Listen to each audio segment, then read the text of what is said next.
let's call this meeting. This is our regular meeting, work session, Monday, October the 13th, 3:30 p.m. And before we start, I've asked John if he would to lead us in prayer. Thank you. Let's pray.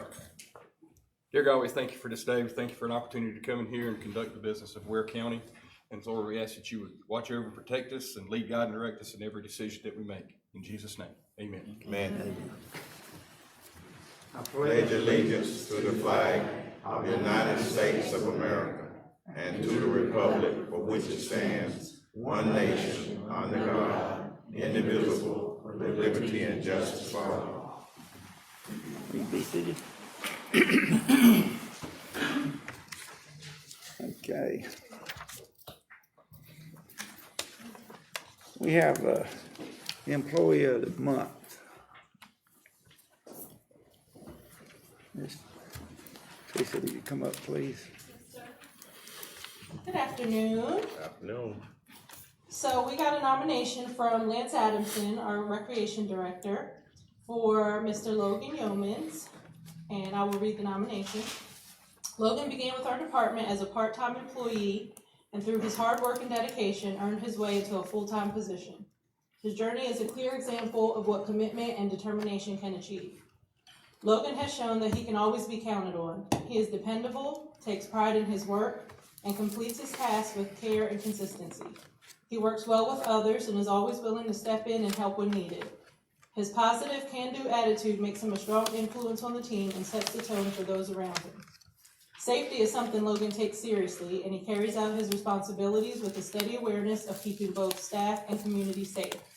He also takes initiative in his role, looking for ways to improve daily operations and suggesting ideas that save time and money. Logan's dedication extends beyond the workplace as he supports efforts that improve our community and enhance the services we provide. His steady work ethic, positive attitude, and contributions make him very deserving of his recognition. So if we can have Logan come up, and Lance, if you'd like to come up with him,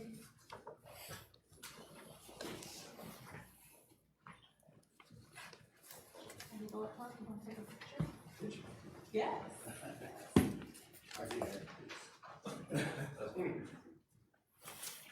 Congratulations. Congratulations. I'm sorry, Whitlam McCall is his direct supervisor. Forgive me.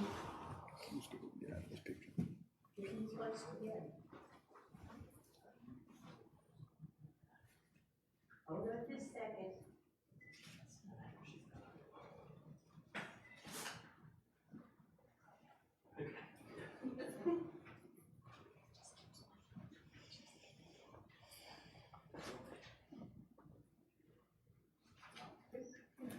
Congratulations, Logan.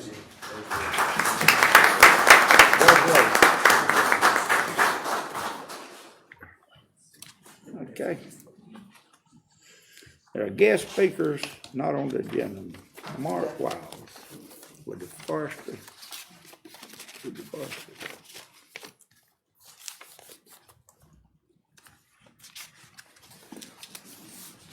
Good afternoon. Afternoon. I'm Mark Wiles. I came by several months ago and talked to y'all about the Community Wildfire Defense Grant. Just want to kind of give you an update of where we are. Luckily, the president has not cut that program, so we're continuing to create the plan. We have done some assessments, and my wife's going to fill you in on where all we've worked in the area, and keeping our fingers crossed that we can apply for this $10 million grant. Since this is a hot spot in our state, and the largest fire in our state's history occurred right in this area. So, Stephanie, do you want to fill them in on exactly what it is we talked about? We have to document everything we do, so it's a big quick picture.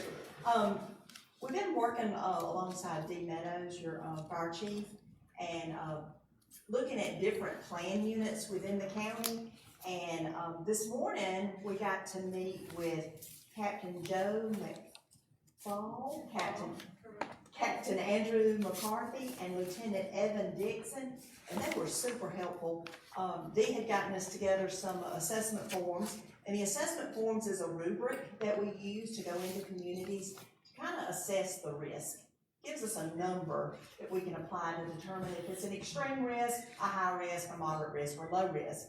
And we were able this morning to go out to the Lahoma area, your District 4 area, and we looked at some communities, the Stoneback area, Barber, West Street, North Street, but Griffin area. We went into the Boggy Bay area and looked at Pine Island, Lottie Tatum and Ed Tatum Road, Sweat Road. And this afternoon, we hope to get back out there. Those guys are working on some more assessment forms for us, and we're gonna get back out there. Hopefully, within a few months, we'll have this plan. It's a very comprehensive, in-depth plan that the county can use to kind of guide your efforts along with the community to mitigate your risk here. And also, like Mark said, this plan can be used to apply for federal grant money to help your fire department. So we're working hard, and we appreciate all your support and the help that y'all given us. I will say we completed Raven County's several months ago, and right after we completed it, they had like a 4,000 acre wildfire. So hopefully this won't bring us bad luck. It'll only give us some guidance if we do happen to have a fire. And they said the plan was very helpful. Yes. And we just finished up Union County, so we've been in northeast Georgia. It's a lot different down here in the south, but we enjoyed coming and seeing the area. Working in McIntosh and Ware now, so we'll get it together and we'll keep you posted on what we're doing. Is there any questions? All righty. Any questions?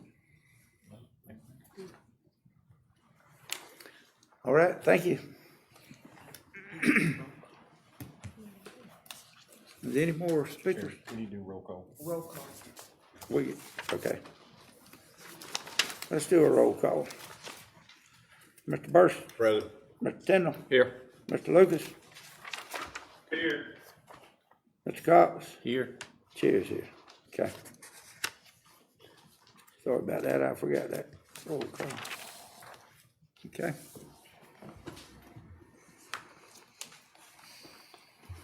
Let's go on to the agenda items. I think we had this. We have one on ESG Industrial Park Water Interconnection. Let's say, anybody here on that?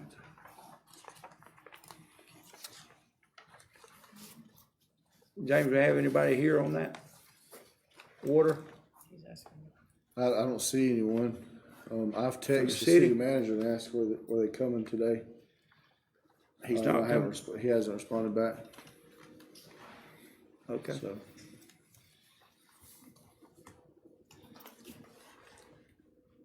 We don't have anybody from the city that, Only one we have here is Will from Tilla, but Water he's not. Department. He's just You got answering any anything? questions y'all may have. Will you get anything on it? No, sir, I'm just They- in case any questions arose from our citizens. Okay. Did they know it was gonna be on the agenda? Yes, sir. They did? Okay. What's the holdup on this thing? Sir. Said, what's the holdup on this? Commissioner Burst wanted to bring it back before the commission because, or one thing was bring it back to commission to discuss it in some more detail. And also the way the motion was read, it was made in principle. And so we were waiting for MOU from the city and also corrected plans to show all the road cuts as bores. Okay. So it's approved because we voted to approve it, didn't we? But then we wanted to bring it up. Yeah, Is that correct? From the meeting on September 8th, the exact wording of Commissioner Tindall's motion was, Mr. Chairman, I make a motion that we approve the Industrial Park Waterloo in idea, in principle, subject to the revised plans being submitted and an MOU executed between the appropriate parties. Commissioner Cox seconded the motion. Votes were as follows: Burst, no; Tindall, aye; Lucas was absent; Cox, aye; and the chairman was aye. So we're just waiting on the city to, or whoever, engineering or the city to bring us the MOU and the change plans? Okay. Yep. And Mr. Chairman, if I may, Yeah. and I appreciate her reading that because basically, Commissioner Tindall, I wasn't opposed to the running of the water main. Only thing I had concerns about was they had two options. They could go one option, they could go another option. okay, they never discussed with us, you know, why they couldn't maybe go with this other option, which wouldn't impact as much of the city right away. I mean, the kind of right away as this one is doing.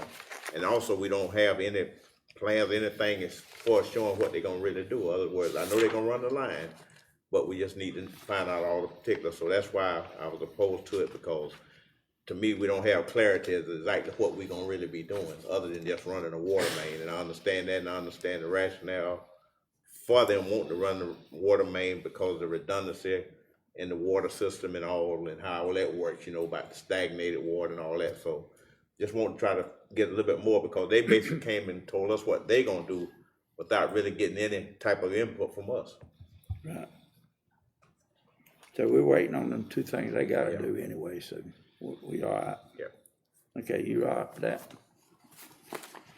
Okay, let's move on to, Mr. Chairman, before we move to, the second agenda item, can we back up to, items not on the agenda, because we did have, Ms. Outlaw and Ms. Lincolnfelder actually signed up to discuss Hog Creek Bridge. It's turned in just before the meeting. I don't have any papers on them. Right. I thought there was somebody here though, but. Yes, sir. Yes, sir. They was when you giving us gonna just move before the it, meeting, so. I didn't have okay, call them out. Ms. Outlaw, is that correct? Yeah.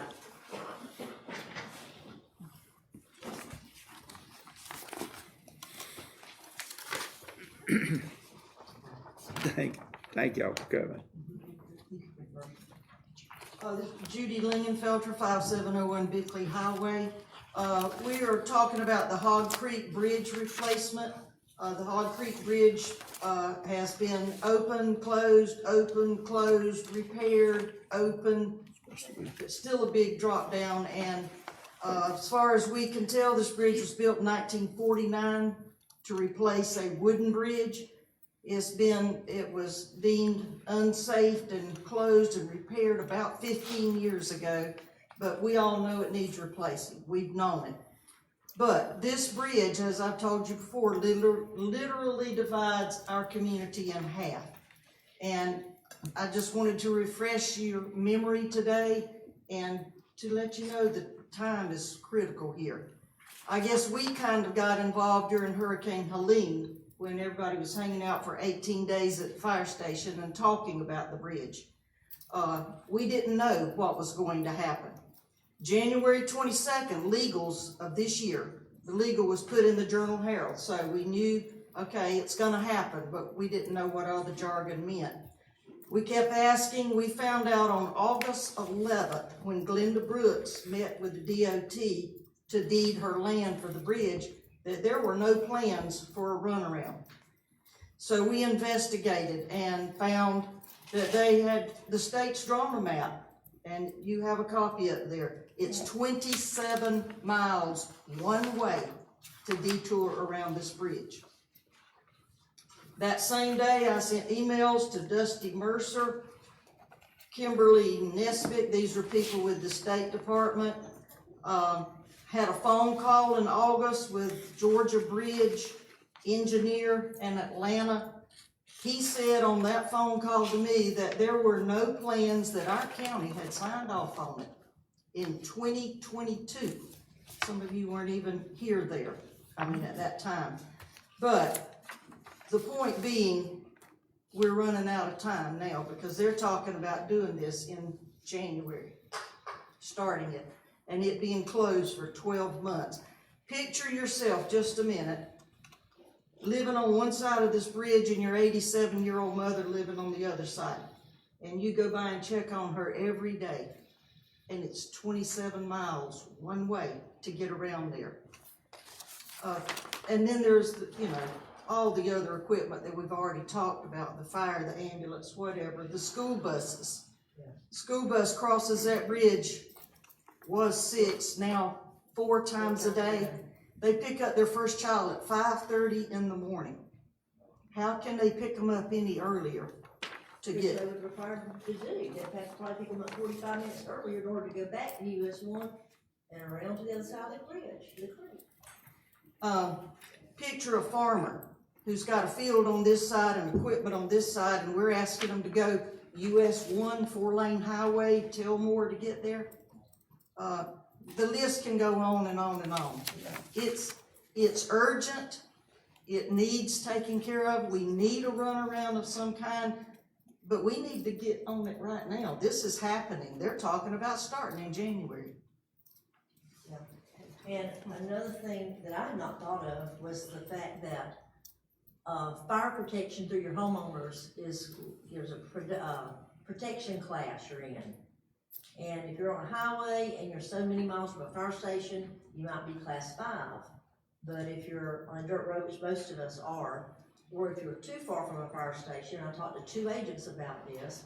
They said they probably would not be canceled if the insurance company found out about it, but their rates would go up significantly, and anybody that was trying to get insurance out there would have a hard time. They'd have to pay higher rates because the fire station would not be able to get to anybody on the other side of the creek. You know, it's on one side. All of our community activities are at the fire station. Everybody from the other side of the creek. If you've ever been to Bickley, and I know some of you have, we are a close-knit, self-sustaining community. We usually take care of ourselves, but we can't do that here. We're dependent on y'all. And we really need your help to do this, and it's gonna be such a disruption to our community life. We've got 2 main churches that will be affected by this. We've got 3 out there, but 2 of them will really be affected because they've got members on one side that travel twice a week to the other side of church. So that means they're gonna be going 54 miles round trip to their church twice a week. Not to mention, like I said, their mothers, the farmers, and everybody else out there. The buses. If you look at the map that I have given you, it's just a little, but it shows you where the bridge is. And from the man in Atlanta to the man that met her in Savannah, every person says, oh, the locals can just take a little dirt road. There's not one, y'all. There is not a little dirt road. There's not even a pig trail through there. You can't walk through there on foot. All right, thank you. Any questions? Okay, And I I've got some apologize for not, solutions. We can talk after the meeting. I've got some solutions for y'all. okay. Mr. Chairman. Thank you. I apologize to you for not calling y'all first because I was looking for y'all's name and I didn't see it. That was my error, Okay. Mr. Chairman. Anyway, Mr. Burst, you have a? Yeah, yeah, I go think, ahead. and I appreciate you coming, and I understand your concern, but we also mentioned about trying to get everybody we can to try to get behind this. Have you contact the state representative, or state senator? Yes, at the last meeting, someone suggested, Mr. Burchett. Right. And immediately several emails were sent. We got back nice responses, but I don't know. Mr. Goodman's been contacted. Okay, We're trying. maybe James and I, we've checked on some bridges, on trying to lease some bridges and see if we can do some of that, but we hadn't got anywhere with that either, but we Haven't tried found one it. that long. Huh? I haven't found one that long. No. I know we probably have to build a approach down on each side and it's something to go across the creek, but we hadn't been able to come up with anything yet. Mr. Chairman, I'd like to say something. Go ahead. I know I talked with the state, James has talked with the state, and it's gonna be up to us to try to do something. I know they went far, they gonna go, so. Even if we could find a place a little further down to get across, what would the EPA, would there be a big deal with that, James? You'll be out several months, several months just trying to get the, permits. Wetland permits, you'll have to buy wetland permits, destruction, and, it's a big deal. So state water buffer variances, and there's a lot of work. But if it's done at the location now, that will be required, from my understanding. It depends on their limits, their construction limits, and what you do with a new bridge, how far out you go. So I haven't seen the plans. Yes, ma'am. We probably need to check with the DOT and ask if we could stay within their construction limits with some kind of temporary. Mr. Chairman, I don't know what their construction limits are, but we could check on that and see. Yeah, all that changes, you know, they're looking to, and I would assume they're looking to expand that. But if you're talking putting fill in there and then, you know, expanding on a little portion of it, then all that's gonna change, your protection's gonna change, your plans are gonna change, because it's a different scope of work at that point. So. I see they do that a lot of places where they go down around the bridge, go They down do. under for They do. temporarily. And I've seen it done I some other think it places can as be well, done. so. Mr. Chairman, if you would you go out there with me one day this Yeah. week and let's look and just get an idea of what can be done, cause Right. you built roads before you know, so. And we can talk to some of the DOT people and see if we can meet with them. Okay, We do have an engineer here, Chris, he may could give us a pointer or two on something. Jessup, I was here this morning, I'll be back to there tomorrow morning. Sometimes it's unfortunate, but they look at population and number of houses and costs. Chris, would you please come up to the thing?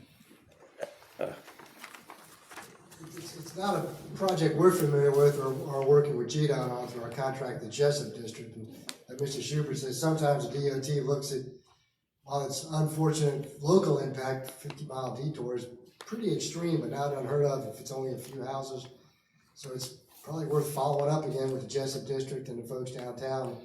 It would certainly delay the project if they wanted to do a temporary detour bridge, even within the footprint of the current plans, which I think have already been let, if I understood it. I think they let in November. Be a November letting, so, but delay that and be looking for extra money, for the detour, for the temporary bridge. So I can look at it tomorrow for y'all while I'm up back up at the district office, but like Mr. Schubert said, I'm not 100% sure what we can do right now, other than we just delay the letting. Okay, I got a question, Mr. Chairman. okay, go ahead. When a contractor's working on something like that, do they put a temporary bridge for them to work, go from one side to the other? How they do that? Because I know they're not gonna go 20 miles around to get to the other side every time they need to move. They get that permitted during construction, again, not having seen the plans, they would often cantilever from Yeah, I bank just to didn't know bank. how that worked, Yeah. you know. I'm sure they'll have to put something where they can get back into, so. But it would not be for traffic, yeah. I'll look into it tomorrow morning for you. Okay, would you do that for us? And help us any way you can, cause we're in a bind. Yeah. Sounds like it's coming quickly. Yeah. I understand. Okay. Thank you, Chris.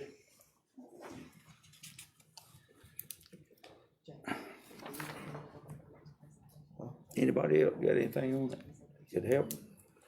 Hope we can do something to help alleviate that problem. Yeah, Mr. Chairman, if we were ready to move on, Mr. Kingsbury, he would like to present the, comprehensive plan to us as well, okay. so. The comprehensive transportation plan. It's me again. So apologize, we didn't have a chance to print little handouts, but what I have over here are 2 boxes with the final draft plans of the, both the CTP and the bypass study. Let's see, oh, this works, look at that, okay.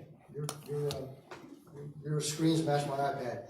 So just a real quick update, and of course, we won't go into any details this afternoon, but we've done a CTP update, we've done a project update, which are all the high priority projects over a short, medium, and long-term 5, 10, 20-year plus planning horizons GDOT wants to see. And then, of course, update some options on the bypass study. And again, it's several hundred, it's about 150 odd pages of reading. So everybody will get a souvenir copy tonight, staff will get a copy. And what we're gonna recommend is, we'll be back, either can come in person for meetings or try to do something via Teams with the staff. But our goal would be to, in the next couple of weeks, let y'all get comfortable with what we've given, digest it, make any comments you wanna see changed. Then before the year was over, we'd ask y'all to adopt that plan, and we could then send the GDOT and the regional commission as, this is the Ware County Comprehensive Transportation Plan. Of course, we gotta coordinate with the city as a large stakeholder, but they don't have to adopt it. It's Ware County, and obviously, the cities you'd like them to have a resolution that supports it, but that wouldn't necessarily be something you have to do, if that makes sense. And I think the final piece of the puzzle that everybody's most interested in is, what do we do about a bypass? And I talked to Mr. Schubert before the meeting. In a perfect world, you'd like to have a bypass that goes all the way around the city, gives you options, north, east, south, west. With the river crossings, that becomes extremely expensive. So the southern tiers, and we've got 8 options in total, but there's 3 along the south side of town, with one being sort of the southern option, which would get you from 82 to 82, a third of the $40 million. And then there'd be some sort of southeast and southwest legs in the south option that would add cost. But they have the highest ranking in terms of they're the easiest to build. They'd have the least environmental and right-of-way impacts. And they would give you the congestion relief from getting some of the trucks out of town and giving you greater travel time. There was one interesting thing, and I won't go into it in detail, but one of the statistics that we deal with in the report, which is of interest, there's about 12 to 14,000 people that work in Ware County on a daily, or are employed that either live in Ware County or commute into Ware County. It's about a 50-50 mix. So half those people that are employed in the Ware County study area are in the county and drive out east or west to jobs, and an equal number drive into the area for jobs.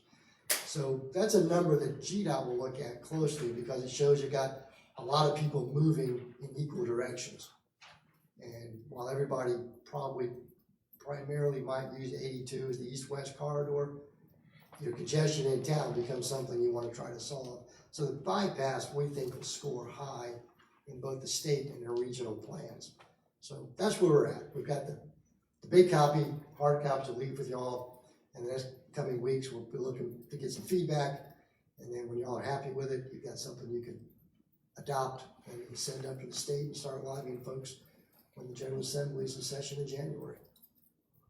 So just a quick update while I was in town, and I can answer questions now, or stop that by in the morning, or y'all got my number, James and Melinda can give me, so just wanted to drop them off in person and say thanks for letting us work with you all summer, but we're getting close to getting something you can send up to Georgia DOT in Atlanta. All right. Okay. So that was it. Any got any questions for me? Chris, y'all got any questions? So when I go through Jessup on the way to Brunswick in the morning, I'll make sure I ask about the bridge. Bridge. All right. Okay. Appreciate it. Appreciate it, Chris. Thanks. All right, thank you. All right, we'll go on to B. Ordinance on 2025-03 weight limit for Wind Clay Drive. Mr. Chairman, this is a request to add a weight limit on Wind Clay Drive. We received some complaints of semis using that road and going down Stetson. Also, the request is to place a four-way stop at Stetson and Mesa for the purpose of controlling the turning habits. What's happened is people's traveling north on Mesa, turning left on Stetson, and they're cutting that turn sharp, and we've had an accident the other day, so some citizens is asking for a four-way stop there. I would like to say in your packet, Mr. Chairman, on the third whereas, we need to add the take maximum out, or leave maximum, but add weight limit and take out speed limit, and then change from Fulford Road to Wind Clay. When I used the other ordinance, I missed that, removing those two. Okay. So, but that's what it's for, Mr. Chairman. Okay. This is gonna add a four-way stop at the intersection of Stetson Drive and Mesa Drive. Is everybody agreeable with that? Yes, I am. Yes. Chairman. Yeah. I'm agreeable with it, Chairman. Chairman. Okay. All right, is there anything else anybody needs to bring up? So where would those weight limit sign be posted, Mr. Manager? They'll be posted at, each end of Wing Clay. So one at Tanner Lane and one at Stetson Drive. Okay, and I guess somebody's a redundant question, but so how are we gonna enforce this? I mean, Well, The sheriff's officers have to do it. okay, it's mostly for just through traffic. Yeah, it's through traffic. And what's happening is Concrete trains, truck or something like, I gotta go in and. gotta go. trains are blocking State Street. And I don't know if the, GPS has given truckers a different route. But they've had complaints of several log trucks, Walmart trucks, those Swifty trucks, is all big semis, coming down, going across that bridge and then coming down Stetson. I don't know how they've not taken out stop signs yet, but, they've all made the turn so far. Okay. Mr. Chairman, I'd like to ask something. Well, yeah. I came through there the other day too, James. It probably wouldn't hurt to put some speed limit signs on, Mesa and, Tanner Road over there. Okay, I don't know what the speed limit said at, but, I know it wouldn't hurt to put some signs over there. okay, I can check that. Okay. All right, anything else on it? Moving over. C, request to add Veterans Day to Ware County approved holiday. Thank you, Mr. Chairman. This was a, discussion that happened, it began on August 8th of 2022. It was, discussed of adding Juneteenth Day, and then at that time, the commission wanted to discuss, the possibility of including Veterans Day as a potential holiday. It came back up in February 13th of 2023, and the commission revisited the topic of adding Juneteenth Day and approved that day, but they never revisited Veterans Day, so I'm bringing it back before the commission to see what their wishes are of actually including Veterans Day as a holiday for the county.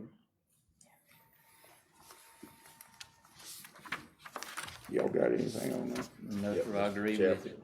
yeah, I just go back whenever, about the, Juneteenth, which I, brought up there, proposal to add Juneteenth as one of our paid holidays, which we did. And the statement was made at that time was that, one of the commissioners said, well, I don't wanna support that holiday because, we don't have Veterans Day. And my question to him was, then why is it? I mean, you've been up here several years, but you haven't gotten it, which I'm pro-veteran. I got a son that's retired out of the military. I got two granddaughters in the Navy, so I'm pro-veteran all the way. I wasn't a veteran, but I produced veterans. Okay, I just want to put that disclaimer out there.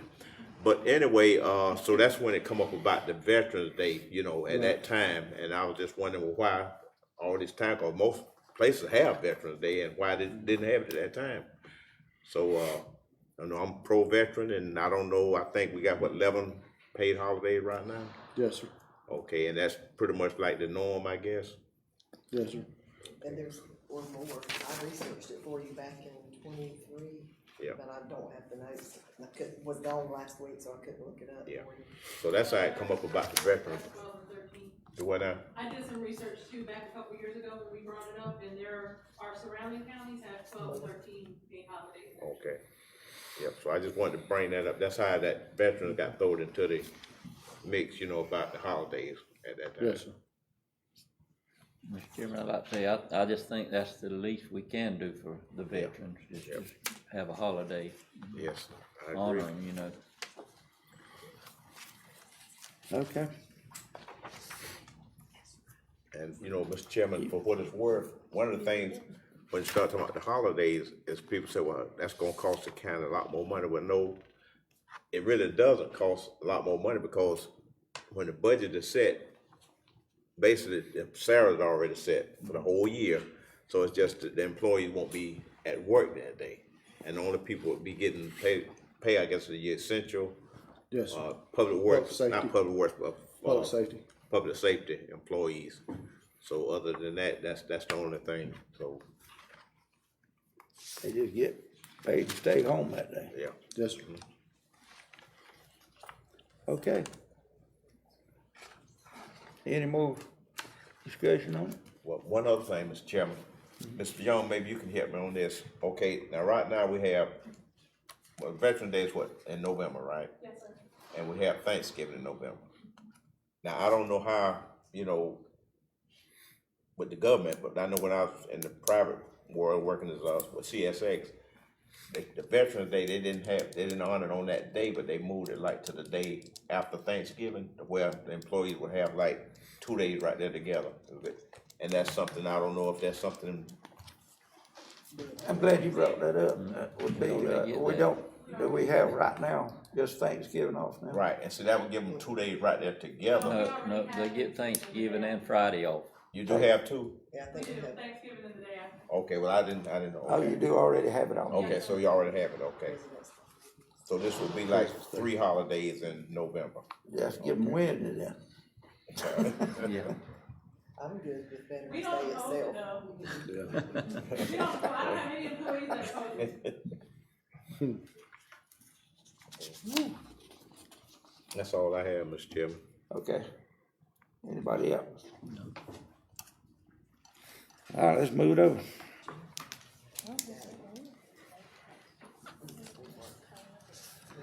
Now we, the approved radio tower leases. We got 5 of them.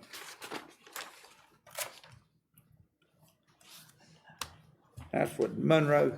Yes, sir, yes, sir. It's to approve the Ware County EMA antennas, Public Works antennas, EMS antenna, Fire Department antenna, and Sheriff's Office antennas on the Monroe Communication Tower. And those monthly, numbers are there, on the agendas. EMA is $255 per month. Public Works is $125 per month. Ware County EMS is $130 per month.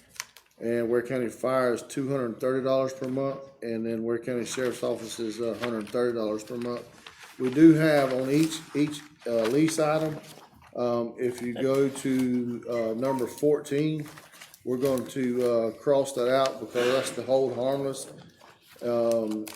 and the government, and we're going to delete that from the contracts.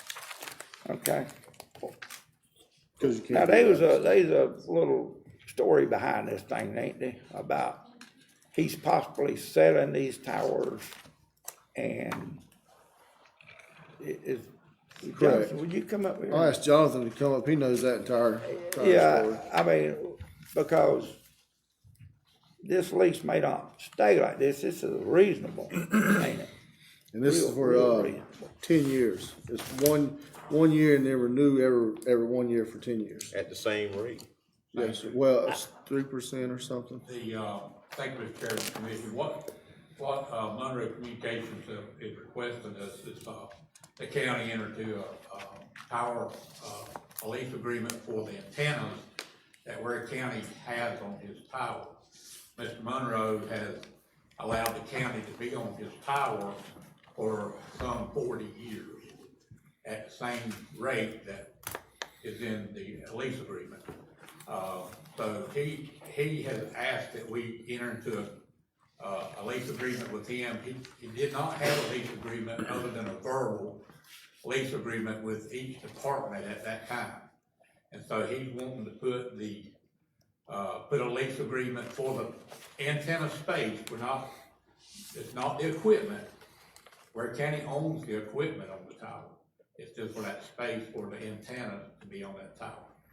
He does have a prospect of possibly selling that tower, if the persons or company decides to do that. They have, told Mr. Monroe that they would assume the lease at the same rate, for the next 10 years. And the lease is a 1 year, renewal for 10 years. So basically you're getting the same rate that we've had for the last 40 years for another 10 years, on this lease.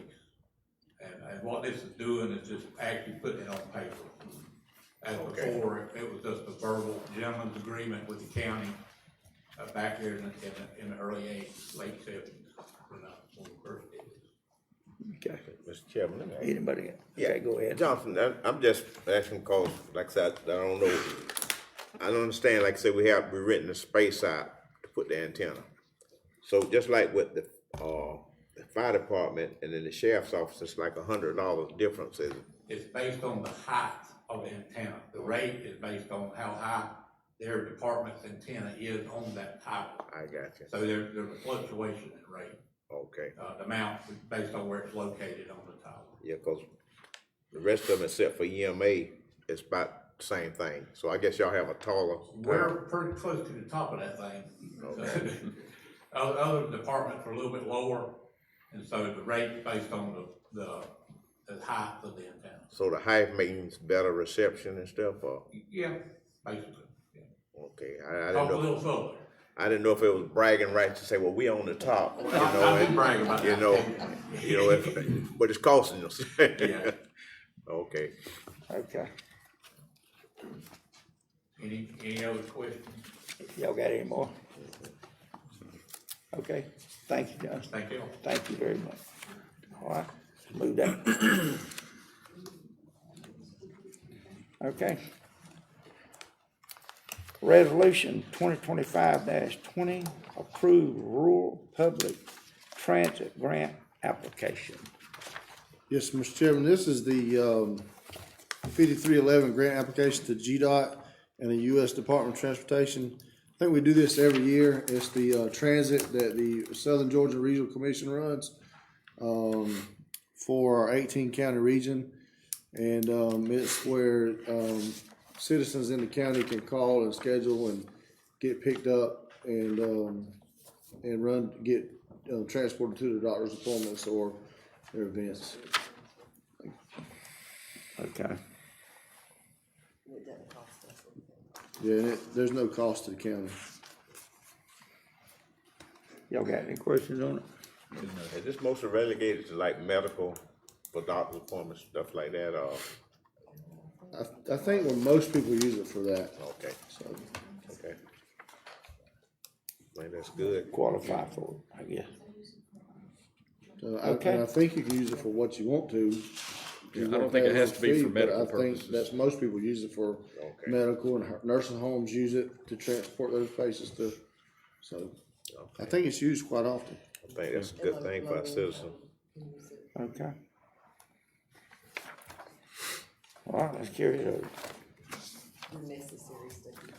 F, resolution 2025-21, approve roof contribution option. Mr. Chairman, I'm gonna ask, Yes, if you sir. don't mind, ask Mr. Paul Smith with ACCG if he'll come up and explain Is he here? on that item.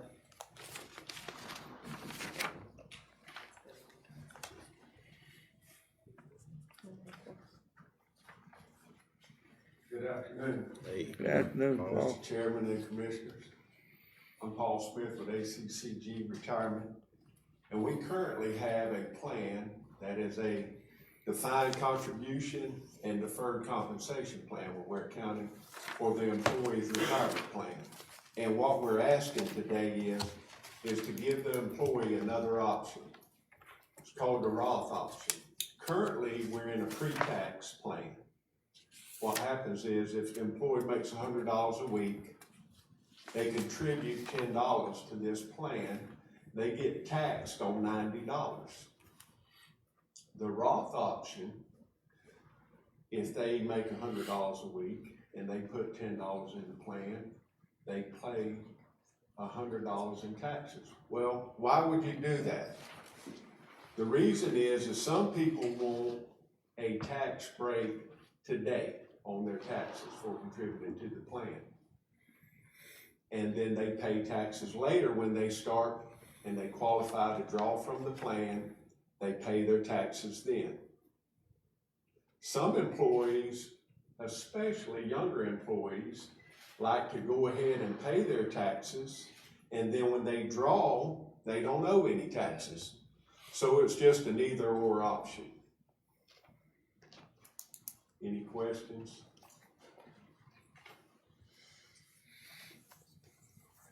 How much it cost? It does not cost anything. It is basically a one-page adoption agreement and a one-page resolution to amend your current plan to allow for the Roth option, which is basically a tax break. You pay your taxes today and you get tax-free money later. Or the other option, and they can be mixed by employees if there's a tax strategy out there that they're trying to employ. So it's pretty much, Paul, like, having an IRA and then like a Roth IRA, whereas the Roth, like say you pay the tax up front. But the IRA, traditional IRA, you pay it only when you get money out of it, you know, but you may be taxed at a higher rate at that time or something like that. And there's differing strategies, and I'm 61 years old, and all these years I've been in the pre-tax plan, never had the Roth option in an employer-sponsored plan. So my wife and I had those options for pre-tax, so we've all these years taken advantage of the tax break. But in our retirement, we're gonna pay taxes because we put in there and got that tax break, and it grew tax-free. But then, you know, with Uncle Sam, you can pay me now or pay me later. And it's just a different option that they can do in a different strategy. And there's no additional cost. Would the employees, if they wanted to change over to the Roth plan, would it be any kind of issues to roll what they've got over into that Roth? There is no current language in the plans that allow the conversion, but you can start from this day forward, so to speak, upon adoption of the agreement. If you all approve it, they can start, just say that you've got a new employee that's been here a year or two, they're younger, and they would have liked to have had the Roth option, and several have discussed the Roth with me. That's one of the reasons why I brought it up to the manager in HR, that it's a nice tool to have in the tool chest for the either or option. And just like with me, I'm 61, I currently do Roth because all these years we stacked up, and there's differing strategies without getting into the crayon box and getting into all the laws and specifics concerning Roth, but there's different strategies, and we work with attorneys, CPAs, at the request of an employee. If they want me to work with their tax preparer or their attorney, a state attorney, we do those things and offer those things through ACCG. Mr. Chairman, I think this, anytime we can give our employees an option, especially if it's gonna be, let them make that determination whether they want it or not, I think we'd be in the right, step in the right direction. I wanna defer to the HR director, your feelings on this as far as the employees. I know you can only speak for yourself, but you can also speak for the employees. I've gotten several requests from employees as to, why we don't offer it, or is there a way we can add it to the plan? That's why I got Paul to look into it in the first place, because we have had several who would like to have that option. And it's not costing us anything, you know, it's not costing the county anything to give them another option, so I think it's a great idea. I think so too. So they gonna cost the county taxpayers anything? No, sir. I mean, printing the paper basically is We ain't got coming money up for here, paper. taking up your time is basically all it's costing them, but it's a good option. It's one even is great, and you see the silver tsunami up here, no lie. I use it right now at 61 years of age because for all these years, we use pre-tax. And there's a strategy that we're doing for our daughter. Really, it's not for us because we propose we probably won't never use the Roth dollars, and we can send them on to her.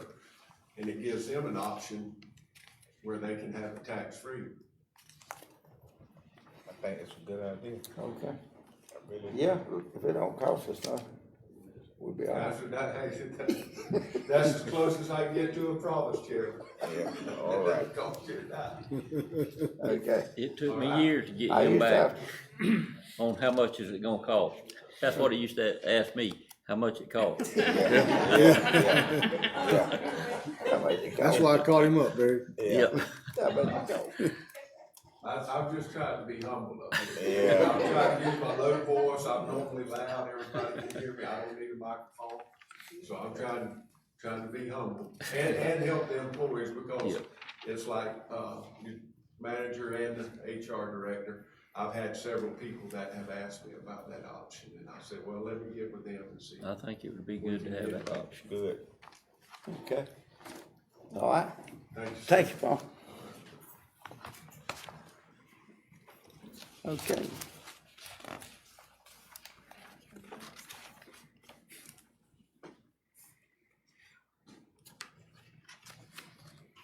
Okay, G.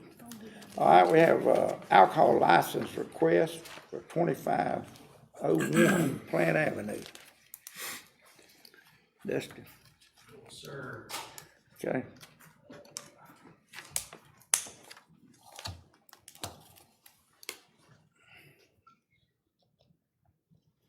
All right, so, excuse me.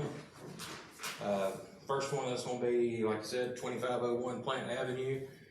It's right next to Flanders Shopping Center, so it's right across from KFC. Sonny Nilkanth Patel, he's purchased and remodeled the property there, that location. And it meets all the requirements for alcohol license regulations and does not have any disqualifiers that would prevent him from obtaining an alcohol license. okay.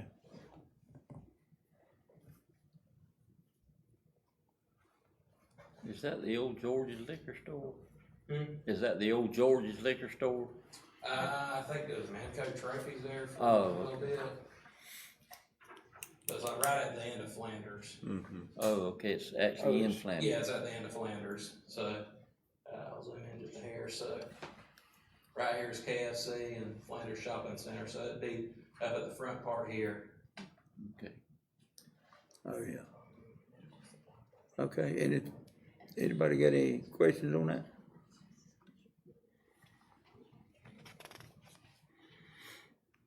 There ain't no church or school or nothing like close, it's within the distance of all of that, everything clear? That's a church, but There I is a think. church nearby, but it is outside of the distance required. Right, yeah, but that's on down, same side, but it's on down further. Yeah, it's about a block or so down. And what is it, 1,000 feet, or how many feet is it? It's 300 feet, and the church is 300. 420 feet. Oh, it's 420 feet, okay. Okay, So they meet all the requirements. Yes, sir. all right. Just carry it over there. Okay. All right, we got another one. Alcohol license request for 1900 Alma Highway. All right. So we've got 1900. That is a request for approval of beer and wine consumption off premises license. That's for Amarish Josh Bhai Patel, 1900 Alma Highway. There's no disqualifiers and it meets the requirements. And this is basically at the intersection or the forks over at Jamestown. Jamestown Ford. Yes, sir. Is that in the convenience store? Mm-hmm. It's changing ownership, is what it's doing. It's just Okay. changing ownership. Again. Okay, anybody got any questions on that? Anything? All right, carry that one. Okay, alcohol license request for 1902 Alma Highway. So, this is the same gentleman requesting this one. This is for, beer, wine, and liquor. Basically, liquor store, license for a liquor store type side version of it. It's gonna be at 1902, so basically they're setting off a part of the building specifically for this, for selling alcohol, liquor, distilled spirits, that kind of stuff. Will there be a drive-in window? Couldn't No, tell you sir. on that, I doubt it. You ought to put a drive-in window.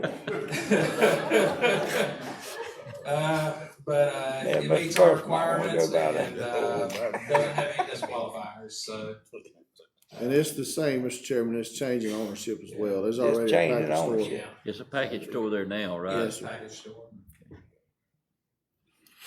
And then one that they wait on it. Okay, any more questions on it? Okay, Get that moving. Now, approve bar pit option agreement. Thank you, John. That's,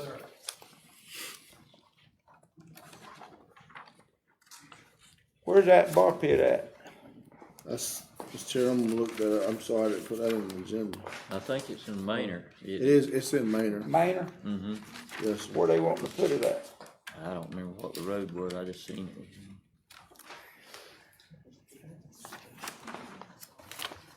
Yeah, let's see. It's just south of Mr. I don't see it, ain't that no? Beeson's house. Who? Mr. Mark Beeson's house in Manor. Okay. Is this for the county to get dirt out of it? Yes, sir. Yes, sir. Oh, I yes. think most of it's already dug and the dirt is stacked, and they're just gonna get that dirt and then finish digging the pit. So it's on Leo Barber Road. It just needs to be approved by the commission for him to go on their property and get the dirt. Is that Correct. right? Is that correct? Yes, sir. Okay, y'all understand that? Yeah. It's not to dig the pit, but to go on and haul the dirt out. Well, any digging left to get, any good dirt left to get, yeah, they can dig that as well. They can dig it too. So it's just the same as we did on Ammons Road, 2 months ago, I think last month. Yeah. All right. Any questions, anything? No. All right, move that one over. Okay. Manager comments. Mr. Chairman, the only thing I have is, Ms. Brooks went to Macon last Monday, Tuesday. Yes. And on our behalf, she accepted a $1 million check from a CDBG grant award, that we was awarded for, and it's going towards the, paving of Deerwood Road and, Pine Forest Road. Pine Forest. Off of Josephine Park, and I just wanted to share that with the commission, that she went and Okay, accepted this check on the commission's behalf. that's good. Thank you. Thank you. Thank you. Sorry. Thank you, Thank Ms. y'all. Linda. Thank That's you, already brother. given. I tried for more. You did a good deed. Any more? That's all I have, Mr. Chairman. All right, commission comment. What you right on time, that 4:30 for you. Yep, all right. I hear a motion to adjourn. So move, Mr. Chair. Second. Got a motion and a second. All in favor? Aye. Meeting adjourned. Now we're going in, we're gonna take a few minutes and then we'll come back to you. Over here. This one they've always used. It's got the district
This is a Ware County Board of Commission public hearing. The rezone industrial park. Better come on. Get in Should on be it. the text Better amendment. get in on. Excuse me. This is Ware County Commission public hearing, rezoning for the industrial park to GI General Industrial. And it's gonna be 4:30. Oh, yeah, Okay. Dustin, you explain this to us, what they wanna do. Which one was that? I couldn't hear you. The, should be the first one, the text industrial amendment. park. Next minute, okay.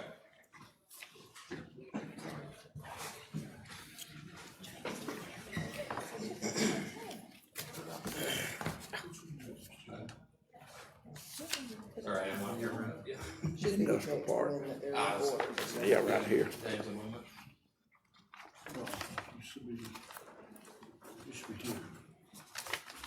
Setback parcels. That's the one, the industrial park right there, ain't it? No, you said. Request. That's the one you need to be at right there. Yeah.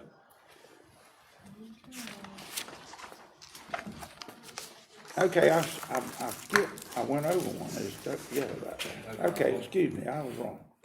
This is a request to amend the Ware County zoning resolution text, Article 8, to change the minimum rear setback for parcels in a limited industrial from 100 feet to the same requirement as GI, general industrial. That's on, A copy of that's on the next page, basically, next. proposed text. I can read that aloud if you want. So basically, as you mentioned, this is a request to reduce that rear setback, from 100 foot. The amended would be the same as what GI, General Industrial, uses, which is 25 foot from the rear property line. Wherever a property line abuts a railway right-of-way, this setback requirement may be waived for the sole purpose of providing a facility for direct loading and unloading between railway cars and building. So all we're doing is really just moving it to the same rear setback as general industrial. yeah, okay. Y'all have any And, questions on? yeah. And I was also gonna mention that, I did speak with Mr. Rubenbauer about this beforehand. He expressed that he was okay with that. We You do okay with have it? him here as well, so. Okay. All right.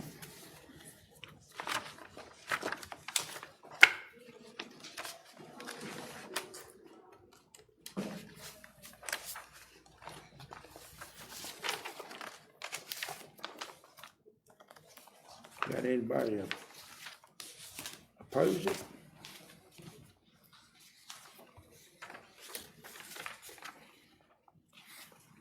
No, we'll carry it over then. Okay. Hey, what did you say the general setback was, general industrial? Is it 100 feet, don't it? How much? 25 foot. 25 feet? Okay. And it's 100, but that limited is 100 feet right now? Currently, it's 100 foot. Okay. And it's, I basically dug through our old copies, and it is just shown as 100 foot for decades. Yeah. I'm not really sure where they put that in there, but we figured we'd be on the safe side and just put it in line with the other. Right, that's good. 25 feet. Okay. Any more? Anything else? All right, carry that.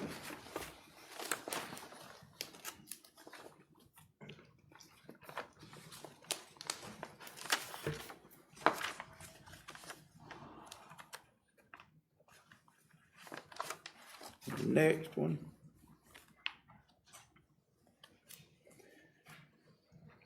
A rezone specific partial from IP, that one.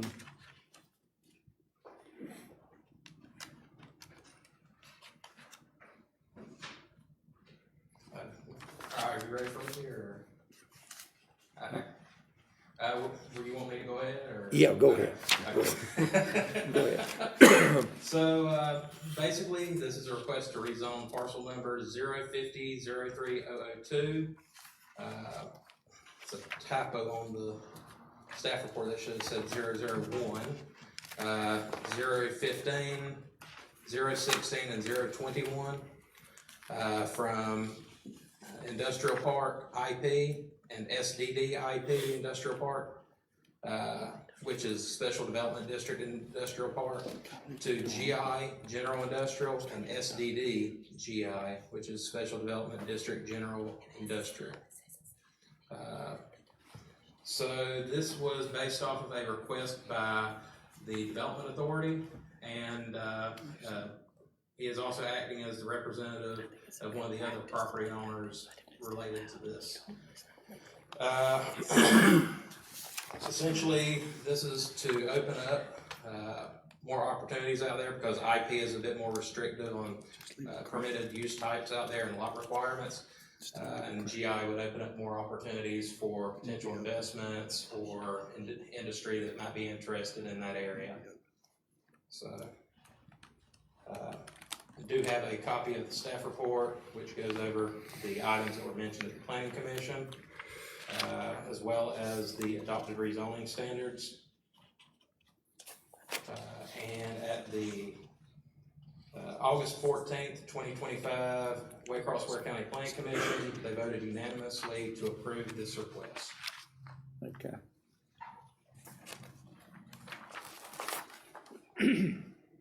What's the difference in those zonings like? I mean, what is it? Well, you want to change it?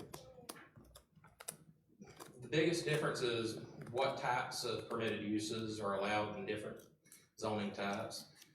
GI allows more options. You could have some sort of heavier type of industry that might be interested. It just sort of depends on what the use is. GI just opens up the door to your general uses. General use. Yeah. And Mr. Chairman, the IP has a lot more buffer requirements set up in it. That district was developed specifically for Simmons. When Simmons was located here, all that area was rezoned from GI to IP then.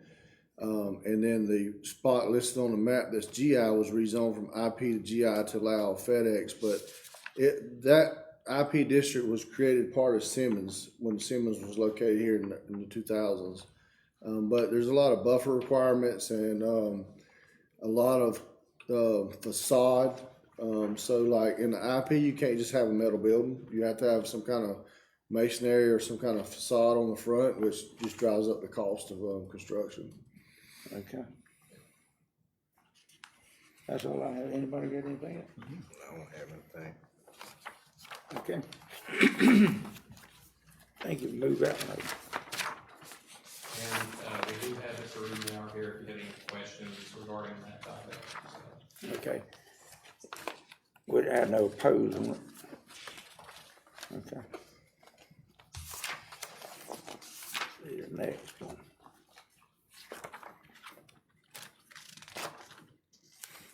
This is a request on 2401 State Street. Yes, sir. Okay. So this was a request from Devin Strickland. He's requesting the rezone of 2401 State Street. Let me pull it up on the map here for you. So this is at the northwest corner of West Ware and State Street. It's currently a mostly vacant lot that's just fenced in. It's currently zoned R90, and he's seeking to have it changed to C3 so he can lease it out or rent it out for commercial use. Okay. I've also attached a copy of the staff report as well as the adopted Ware County rezoning standards. That's right there in that corner where E&E is, right? Engineering equipment. It's behind the yes, sir. West Ware, Is yeah. that where it's at? Yeah. Okay. Yeah, so That's it's inside right at that the chain corner of link that fence. intersection. It's fenced in there, yeah. Right there by Yeah. E&E. Okay. Yep. Okay. Anybody oppose it? Support it? That's what it, that's Yeah, basically right, what the property okay, is. right there across from E&E, Yep. Yep. E&E's right there. yeah.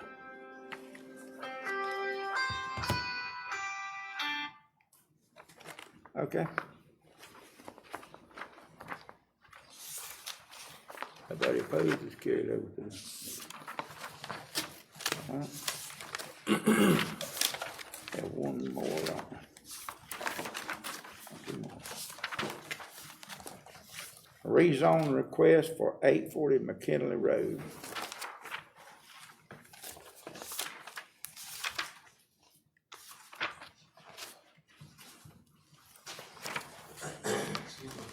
You wanna read that one? Sure. This is a request to rezone 840 McKinley Road, parcel 055D 02014, from R75 residential to R75 MH residential manufactured homes. This is for the purpose of placing single-wide manufactured homes on the property.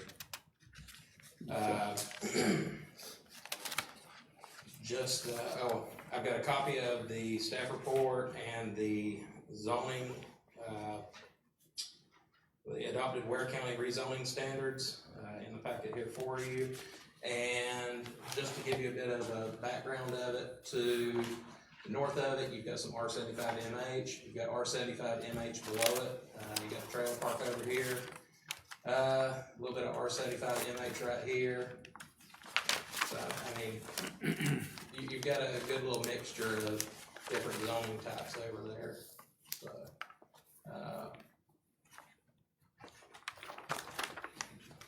fix that. But, yeah, so we've got R75 to the north of it, south of it, a little bit over here to the east of it, so it fits right in with it. Don't have any particular issues with that one. Okay. Anybody got anything? I have a question. Okay. What they wanting to do, open up a mobile home park there, or what? Basically, he's wanting to set up a few lots along, I believe that's Beauregard, yeah. Beauregard. Basically set up a few lots and have them facing towards Beauregard and just put about 3 or 4, single wides that basically face towards Beauregard. Where's Beauregard at? It's the road. Right there at the back of it. Right here. I mean, that long. It's the little dirt road that runs between Bell Street and West Jackson. Oh, okay. I have one request that wanted to change that front, leave it out on McKinley. It's right next to that. There's some houses right there. That would be that, yeah, along that, right across McKinley Road, back to where that one crosses right there. Was Draw this a the same line. property that we closed the alley, or what, was it an alley? Is that closing we there had? an alley That's right on there? the next, No, this is a different property. that's on that. Okay. So this is actually from That's McKinley different. all the way back to Beauregard, right? No, Yeah. I thought we had done something on a property about 2 months ago. Yeah. He said he'd like to have it. Reduce it. Well, I thought it was his property. There was an alley closed Agreeable. through there. Yeah, that was that one on that, But I know we got one, we're closing down over here. See him, he said he'd like to let mobile homes, leave that out, he lives right here. You gotta have my little house out there in the middle of it. I think we got That's the people one, here that's too, the Chairman. that's the next one that's We coming. got people here that's against it too. So we wanna Part of call that it. road out there. I got you. Yeah. Yeah. This would be okay. I guess we could do that. So, Mr. Chairman, I think the correct way, and the legal Can we do that?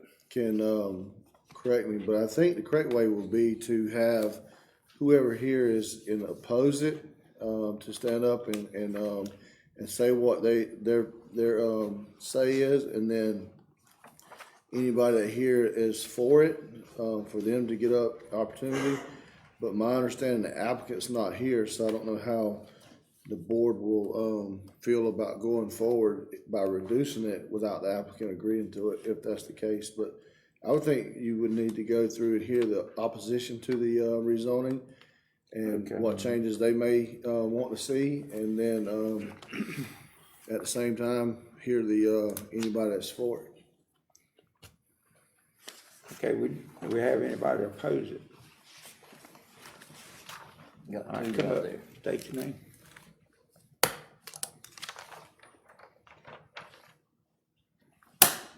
Hello, name's Steve Leach.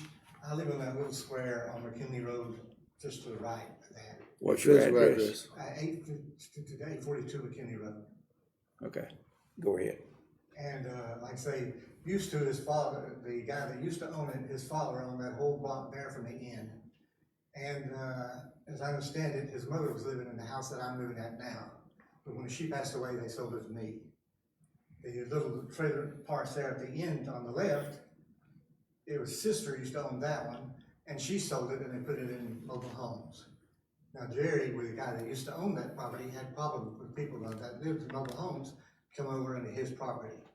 And the same thing, the trailer parks down the street. At one time, whenever I came out to go to work, there was a truck parked in my driveway. And as I understand it, it was the guy that lived in the trailer parks down the street, got fired, so he stole the truck, drove it to run out of gas and parked it in my driveway, and he walked home. So there was a little bit of time when I had a bunch of mobile homes there, but since then they've reduced the mobile homes. It was in the one down the street. And as far as I know, there hasn't been any trouble from the ones there on the end on the left. But basically, I just didn't want him to turn it into a mobile home park where there was mobile homes everywhere. But the fact that he only wants to put a few on the back end is fine with me. I just didn't want the whole thing zoned for that. And then he puts them in, they move out, somebody else buys it and turns it into a mobile home park. That was my opposition. Okay, Any questions? No. all right, You got some more thank right you. over there. And we got another one, oppose it?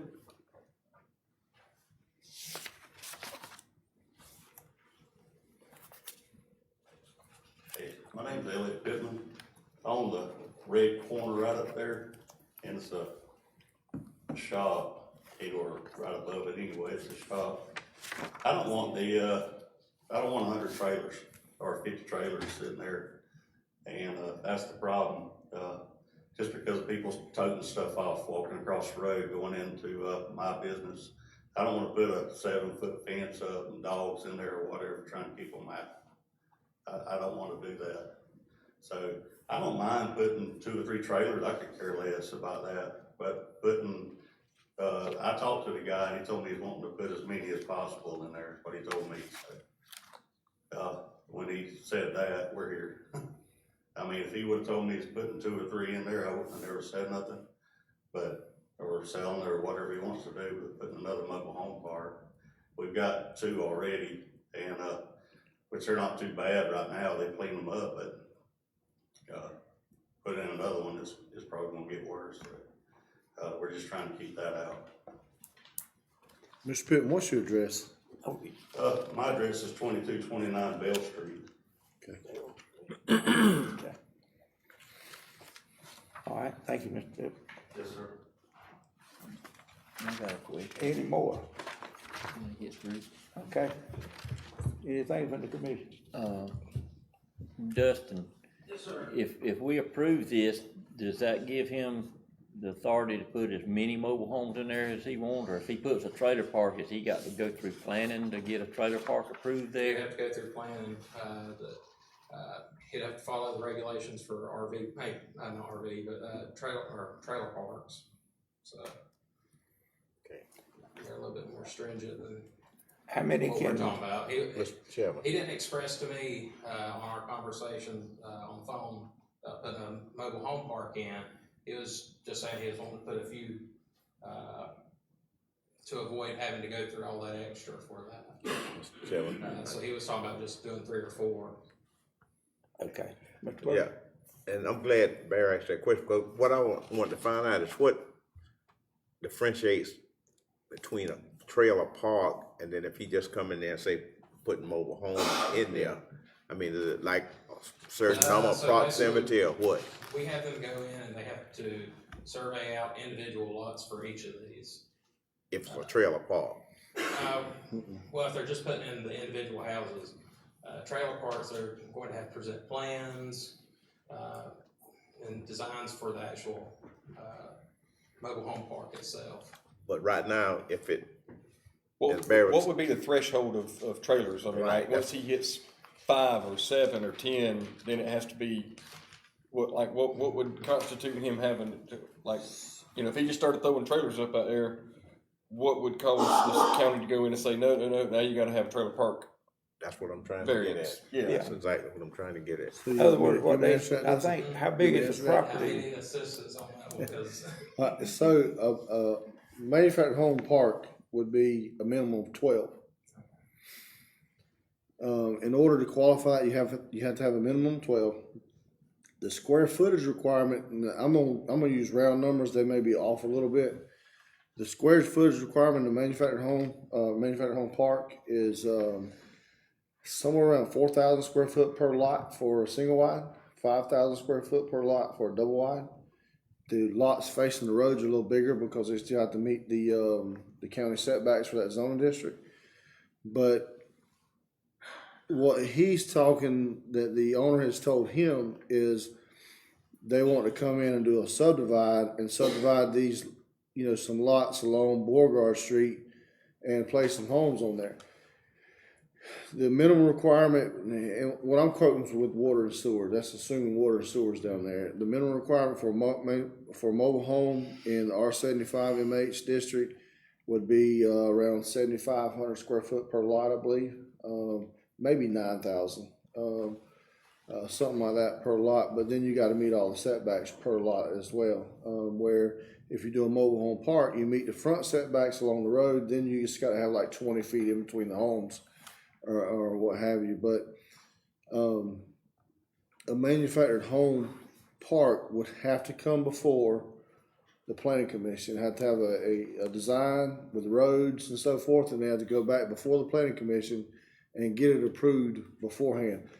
Other than that, they're going to come in with subdivision plats, and they could divide off lots doing that with plats. Well, so let's just say that he gets this zone and he puts 5 trailers, then he gets 6, then he gets a 7th and an 8th, and then he gets up to 15 out there before anybody realizes it. And then all of a sudden, are we going to make him go back and say, wait a minute, you hit 15 or you hit above 12?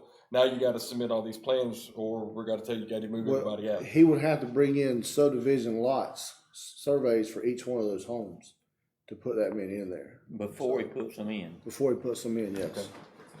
So there's a way of stopping something like that and making it do the right way before Right. But to answer your question, if it's rezoned, then yes, he could apply for a mobile home park. Or he can do individual subdivisions or individual subdivided lots, called simple subdivisions is what it's called. Okay. So right now, he could do the individual, if it stays on like it is now. Right, no. Okay, because it's residential right now. It doesn't allow mobile home. It doesn't allow single wide. It doesn't allow single wides. It only allows class A's right now, which is double wide brick and block skirting, meter basement on side of the home. And that's why I was asking the question, at what constitutes a mobile home park versus if he just putting them in there, and I think y'all explained it pretty well there, so. And that was the primary thing that he had told me, is that he wasn't interested in having to do all the extra hassle of trying to create a mobile home park. Now, I can't speak for anything that he said with other people. I wasn't a part of that conversation, but as far as what was spoken to me, he had expressed he had an interest. He was no longer interested in that as an option because it was he put it too much hassle to deal with the Probably cost comes into it too. So is he here? Unfortunately, he is not. In other words, we don't have a certain size lot mandatory that a trailer can be put on. We really don't have Well, we have the standard lot sizes, for R75 MH. That would be, my understanding is that he would have access to both water and sewer, so those would be significantly reduced. Don't have the exact number right offhand. It's either 7,500 or 9,000. Yeah. 9,000. I think it's 9,000 square feet. 9,000 square feet in a lot to put a But you single can't wide. hardly meet this, I'll be honest with you, it says that, and then it's hard to meet your setbacks though on the sides because it being a lawn. Oh, yeah. A lot of times, but sometimes you can. So they probably, how big is that lot, that area? I believe it is. 2 or 3 acres? Should be on the 10.67 acres. Oh, you in put a total. good many mobile homes in there then. So a little over 10.5 acres. Mr. Chairman, I'd really like to know what his plans are before I vote on it. Yeah, I'd like to know. I'd like to know how many he can put in there and call it a trailer park, or how many he can put in there and not call it a trailer park. He can get a bunch of trailers in there. If you would like, or if it is the commission's wish, you could always table it and we could invite him to come in here and speak for you. I think that would be a good I think thing. I that'd be mean, a I'd good like to idea. hear what he has to say. He's not here. Yeah, I agree. No, sir, he's not here. Okay. Let's, y'all wanna make a motion to table it then? Yeah, We table it. we can. When it comes time, we'll do that. Yeah. Mr. Chairman, I think procedurally what we need to do is this will qualify as the public hearing that is required. So we will just close this public hearing. We will add it to the agenda this evening as all these others will be, but when we get to that item, if one of you would like to make a motion to table Table it. and then direct Dustin to invite the property owner, and then he can, answer whatever questions that you all would like to be answered before you take the vote, whether would that be at the next meeting or the November meeting? Yeah, Okay. In 2 weeks. 2 weeks, yeah. Any more questions on it then before we move it? We just move it over to the meeting. Okay. Yes. No more? All right, we got another one.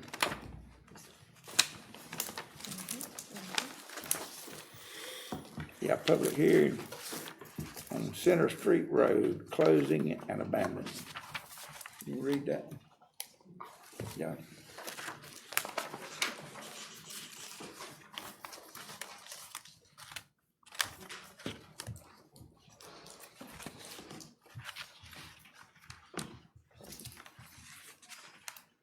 Okay, so this was a request by Dale Poole, for, I'll go ahead and move it over to it on the map for you. So this is to close and abandon a 400-foot, more or less, unopened road that runs parallel to South Augusta Avenue. This is basically going from Carswell up to, this property at the back here.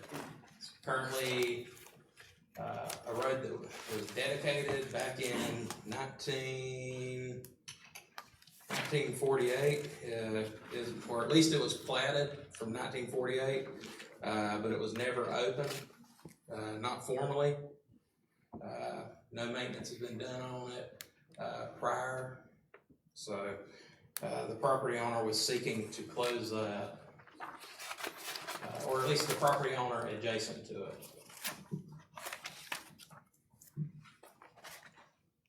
Okay. As far as findings for it, Ware County would own the simple fee title for it. Currently, it's unopened, as I said, platted back in 1948. Hasn't had any road maintenance in the past 20 years. Planned need for the road in the future. The main issue with that is the planned property, or the property to the north of it may be inconvenienced by this. As far as costs involved, closing and abandoning the road or street, shouldn't be any on our end. We basically have to present the survey for it, and we would deed that out to them. As far as availability or other means of travel to take place, vehicular traffic using this roadway. There are existing unopened right-of-ways elsewhere that connect to the property to the north. Additionally, if a culvert were installed, they could access the eastern property of the eastern portion of the property. So there is a drainage ditch, canal, whatever you want to call it, that runs across the property right here. That's what that was in reference to. Regarding the alternate options to get in there, there's a right-of-way here for Ketterer Street. And there's also another right-of-way right here, but I can't recall right off the top of my head what road that was. It's basically one that was never opened. Oh, yeah. There's also a variety of other streets that were platted but never created. So Okay. they're in our road right-of-ways. It's just they've never been actually turned into formal roads. So, Okay. as far as benefit to the public and continuing public uses of the roadway could serve as a access point for potential development of the property to the north. As far as benefit to the public in closing the road, it eliminates any future road grading maintenance, although there was no maintenance on to begin with. But as far as adverse impact in closing the road, there may be concerns by adjacent neighbors in closing it. So that's the gist of it. We do have the applicant here, as well as a couple other folks from the neighborhood and here to comment on that as well. Okay. And certified letters were sent out to the neighboring property owners. So, All right, Mr. Poole, is he here? Mr. Chairman, Would he come up, please? before he Go comes, ahead. Dustin White, I'll to make sure I'm on the right page here, now, this the property that we closed up road. Yeah, a so- couple of meetings, I wanna make sure it's the same. So it's this property right here. The tax office has not requested this to be closed up just yet, so I'm assuming the deeds haven't gone through their systems yet, so they haven't requested that. But this section has been closed already, and this is the portion that is up for debate tonight. And so this was, gentleman, he's talking about building a house out there in the middle of it. Well, that was for the one that has already been closed. Yeah, but I'm saying it's the same person. Yes, Okay. same gentleman. And it's the same piece of property. Mm-hmm. Okay. Same piece of property. Okay, come up, Mr. Poole. Good evening, Mr. Chairman, Commissioners. Give us your name and your address. Dale Poole, my address is currently 2075 Seaville Lane. The Okay. address there is 2040 Carswell Avenue. And I'd like to get that road right closed to where, you know, we have our own private drive through there, and like he was saying, there is other off routes for the neighbors north of us right here to get to their property. And like you said, nobody's never did anything with it. There's never been a road there. But I spent, I don't know how much money getting a culvert pipe put in out there where we can actually get across the ditch without having to go through the convenience store's parking lot even to get over there, because there was never no road there. I paid, like I said, almost $3,000 for that, and I don't know how many $1,000 I had to get dirt hauled in there and get the land cleared, and about $5,000 more to get power and water out there. And it's actually a road there now. And with, you know, it's cost me about $15,000 to get a road put in there. And when I first started on there, I really didn't know that the county had actually, it was a right of way there until I actually started getting permits to do things on the property. And to that point, I done spent all that money to make a road there. And before I knew all that, I did actually reach out to the owners of the property that is north of me there and asked them if they want to sell that piece of property back there, because I didn't think they had any access to it. Well, when I got my permits to do things back there, and he told me about there being a county right of way there, actually they actually had other off routes to their property. And like I said, I did pay to get that one road right there closed, and I'm just wanting that road right there closed, and And not only does it affect me, but the owner of the convenience store, RK Foods, Mr. Patel, he's here too. And he's in agreement with me, and he wants the road closed as well. I just don't want a road being through there. We only have 4.5 acres. It's less than 5 acres. And I don't want a road being put through there and split my property in half. I don't have that much. On us, they do have 31 acres back there that they can access to other roads. You know, I just want my little 4.5 acres there to have my own little privacy, my own little private road there. Okay, Okay, all right. so right now, it's, go ahead, John. Oh, I was gonna say, so where you've put your existing driveway now to get it on your property, is that on that right of way that Yes, you want open? Yes, sir. All right, so I guess my only question about that is that, normally whenever we do that stuff, half of it goes to one owner, half of it goes to the other Correct. property. Yes, sir. And so, Yes. yeah, I guess just knowing Yes. that if you've got your road right, your driveway right slap dab in the middle, he owns half of it now. Yes, sir. Yes, sir. Okay. Me and him not talking about, he gets his half and I get my half. Perfect, I mean, Yes, sir. And like I said, he's in agreement with it, and that's why he's here today. And as far as, the people being able to get around the property, still other way they can get around Yes, sir. with that. Yeah, like he was saying, like, you know, you come off, Keller Street, it looks like, well, it actually looks better than what my road actually looked like when I first started. You know, I mean, a good 100 foot of it is over the year, they gotta take down a few trees, I had to take down a lot of trees, I had to haul in a lot of dirt. You know, we probably got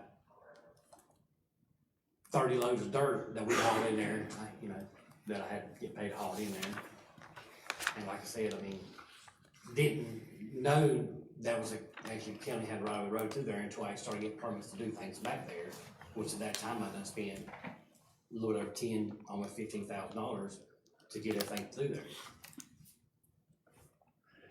And Dustin, what were you saying about the accessibility? They wouldn't, I guess, impact people to stand in that area?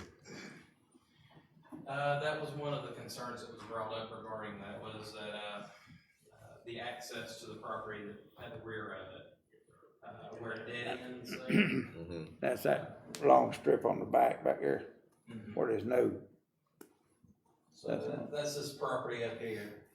oh, yeah. So they would still have access to it? Technically, there were other potential access points, because there's an old right of way here, but it would also involve having to get this cleared out, to get access on this end. Alternatively, they could also put a culvert in across the ditch, to access it from this side, from the west side of it. And that would be something that the property owners would have to do themselves back there? Potentially. So now that he's built that road there, they using that road? Since you built that road to those people back there, They had nobody use it yet. they hadn't nobody used it. Nobody's never come to me Okay. about it or asked me any kind of question or anything. And see, the thing about them, if they come up through Kendall Street there, it won't be dividing nobody's property in half. It won't be, you know, it won't divide them. It's just kind of right, it leads straight to their property. Of course, where Center Street is, if that road remains open, it'll split my property in half. Right. Which, like I said, we only got a little bit over 4 acres there. And like I said, I did have to pay to get that culvert pipe put in, you know, and that's for my convenience, and if they choose to do, you know, over that canal there, I mean, it'd be for their convenience as well, and down Kendall Street there, I mean, they would have to go there and clear trees and haul dirt just like I had. I've been, you know, been working on that property now for about 6 or 7 months, trying to get all cleared out and open up.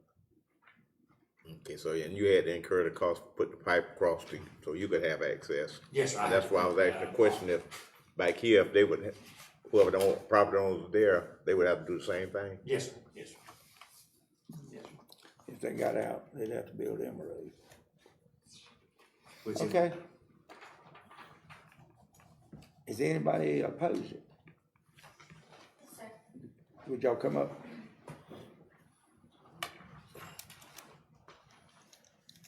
Hello, how are you? What? We recently purchased, about a year ago, Give we me purchased. your name and My name address. My name is Heather Kirkhart. I'm Lawrence Cookart. Our address is 2342 Carswell Avenue, Waycross. Okay. So we are the north property, 31 and a half acres. We recently built a home on the side where we had to do all the things you just described, put in our driveway and such. We actually came, as we were purchasing the property, we applied for a business license to farmstead the property, which was approved. We don't know exactly what we're gonna do there yet, but we have intentions of using the entire property. We actually have come here about this road and the other road, and how to share the roads, because before we check the permits to those accesses, so that we can enter all sides of the property, because there is a very large ditch that goes this way, so we can't get to this side without installing the covert over, which the city dug before we ever purchased the property. So we knew it was there. And again, we had checked all the permits and everything, and all the roads before we ever purchased the property. So we knew all of that was in place. A couple weeks ago, they closed the Crossway Road, which was fine. We have no issues there because it does not impact us in any way.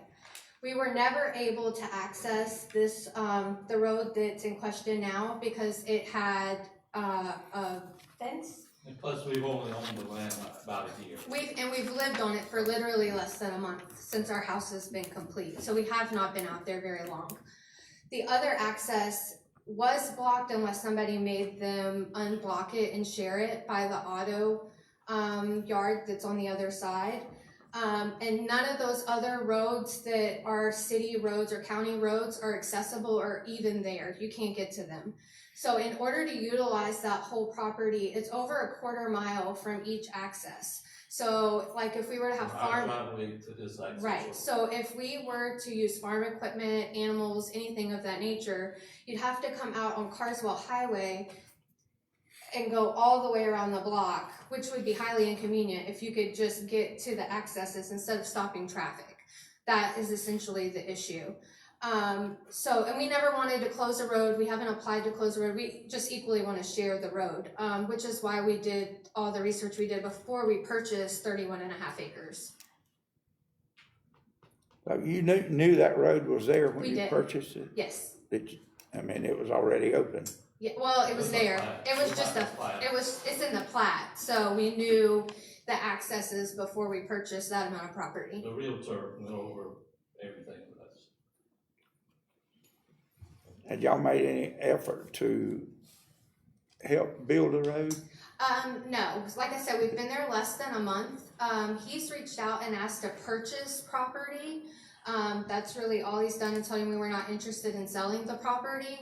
And he asked if he could buy property so that he could put in a driveway. Other than that, he's had no trespassing signs up on that public road the entire time. So we've stayed off of that road. Because honestly, we didn't know what to do with it until we got the letters with the public hearing, and then we come up here and asked about the road in question, because we're not gonna go on somebody else's property. But that is the only, with the way the ditch runs, and it doesn't really show exactly how far the ditch goes down. There's no access to get across without coming through that entrance. So, Okay, y'all got any James, questions? since there was never, it was just plotted out, there was never a road there that was actually opened up. It was just a plotted road that nothing was ever built on it. What's the, maybe the attorney would have a better answer, but what's the, the issues there as far as, I mean, I understand you've got to have access to property. You can't box a piece of property in. That's correct. But with this piece of property, it might be a little bit different. I don't know. I mean, I'm looking at it on the map and everything, but I'm wondering, since the road was never commissioned, it was never opened, it was never built, does that mean that it's a road? I think we would have to go back and really do a deep dive into the research to understand first, is that accurate? Was it simply on a plat? Was the plat ever approved? Was it filed? Was there a deed? You know, what is there actually? Did the county ever maintain the road? We know the county hasn't maintained it in the last 20 years. I think I saw that in the paperwork, but you know, at some point, did the county ever maintain the road? All of these different things to really, really able to be able to say absolutely and 100% for sure that it is a county-owned road.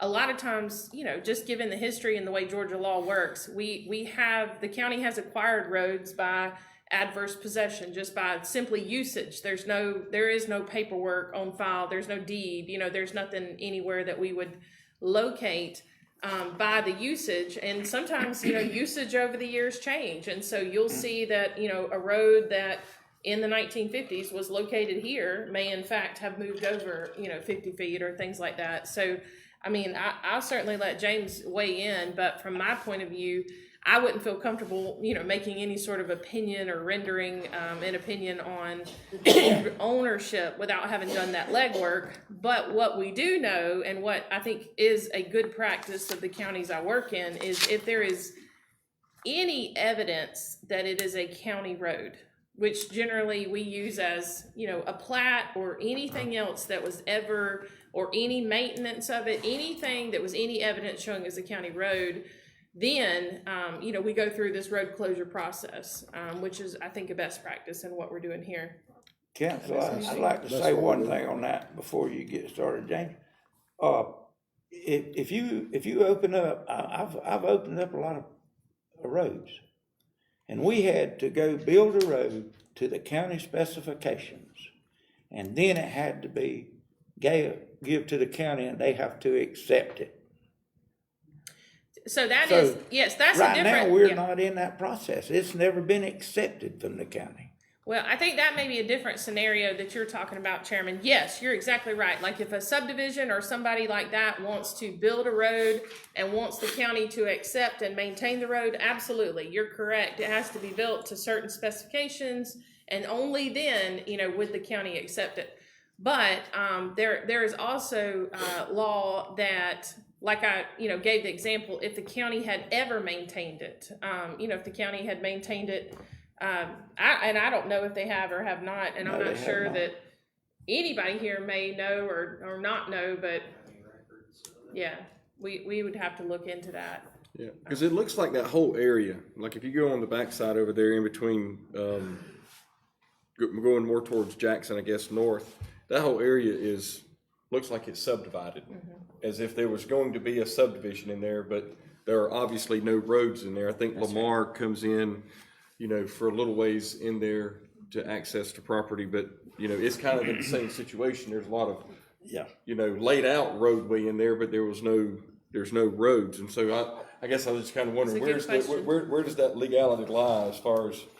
Well, and the one other consideration I haven't mentioned is, you know, Georgia law does require, and I'm not as familiar with this property, but I mean, you cannot legally have a landlocked property. They do have a right. Now, there's a specific process you have to go through, and you go through Superior Court, but you can file a petition for a private right-of-way to then give you access to your property if you are landlocked. You know, one other option, and I don't know if this group has explored it or if they're interested in exploring it, and it may not work if you're trying to have the public come down the road also, but if it was only going to be for private usage, then, you know, the road could be closed to the public, and then the nearby owner could just obtain an easement across another owner's land.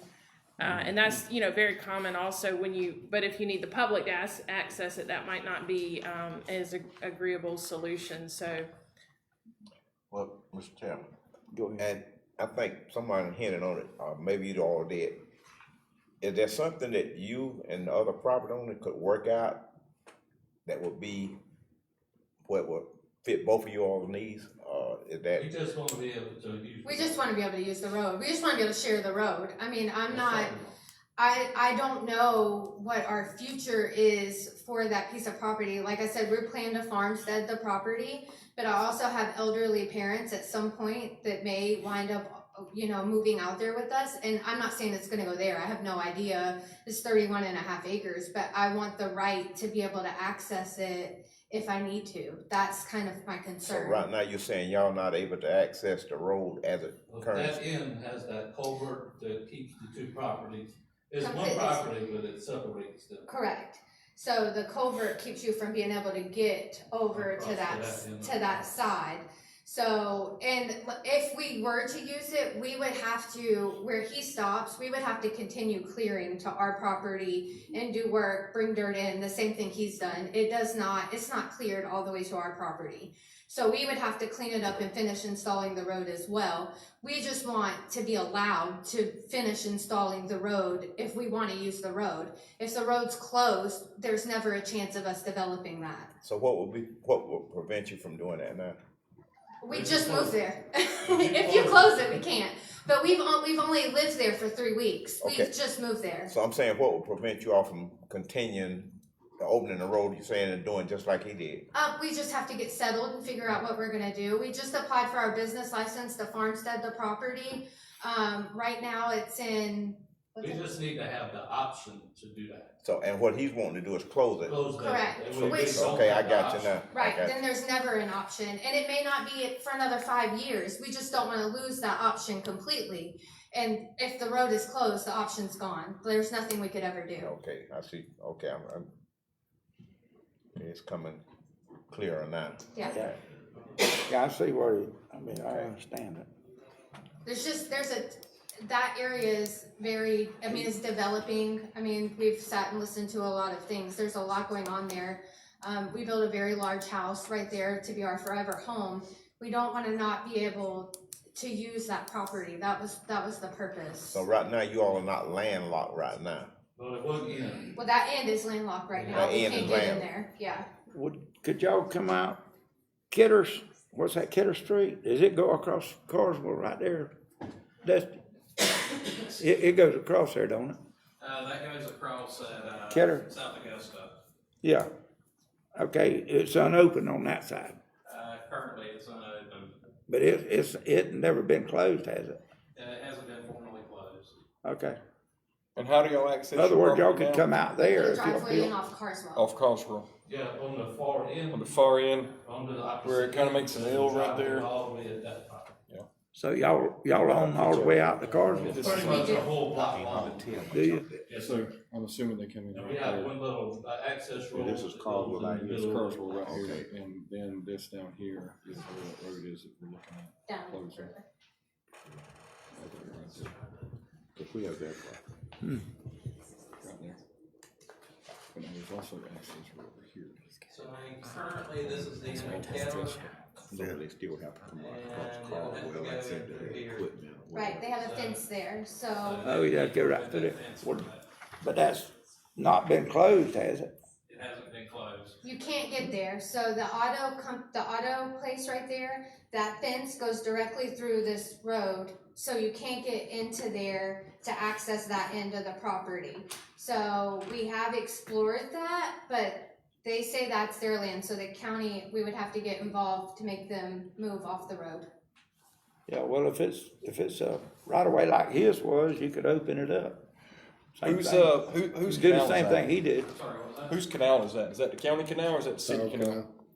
I mean, would it be, what kind of issues would there be in putting a culvert where they put a drive over the top of it? I mean, wouldn't that be cheaper than having to clear all that land and build a road up? I'm not sure how big that canal is back there. Do what? I'm not sure how big that canal is Yeah, I back don't there. think it's that, I know it's pretty The deep land's at been Augusta, I cleared. believe. We The cleared the land land. has been clear cut. Before we bought it, it was clear cut. right, but I'm talking about that canal that runs through. I don't, How big is the canal? We haven't even took the time to go explore Yeah, it. 'cause I was We just thinking- know it's there. Just wondering if it would be cheaper to go in there than clearing land or clearing that rest of that road and building it up, put a That's culvert pipe that's on the there. thing, you'd have to basically build a quarter mile plus a road from one end to the other side, through the property. through the center. So Does if you that were gonna not place wetlands livestock in and there? trees, it wouldn't be Yeah, feasible. that's from one end of the property to the other end, it's about a quarter mile to a third of a mile. I'm just pulling up the most recent aerials for you. I thought a lot of that was wetlands back in there. I guess the only issue that I'm having with this is you got a guy that's got the property down there at the end where this so-called road is, and if this road comes there, it's gonna split his property up. So let's just say that the people on the backside of you, or north of you, want to come in there and say, oh, well, I wanna cut through your property to get to my property now. And I understand where you're coming from, Yeah, but I feel so- like I did the research on my property to keep that from happening. And I don't mean any ill will about that, but we did a lot of research before we bought 31 acres to put a house on. And I mean, I don't mean anything by it, but we did that on purpose. We just wanna be able to use our property. Well, cause I guess what I'm saying is that there's according to this map, there's also a road coming off of McKinley that would go all the way through, that would cut the top end of your property off. Where do you see, what road do you see? I'm seeing one right here on this map. This is a tax assessor's map. Now, it may not be a road according to this stuff That's not goes. a road. On but- the other side, it's not. Now, whether one's there, there's not a road there.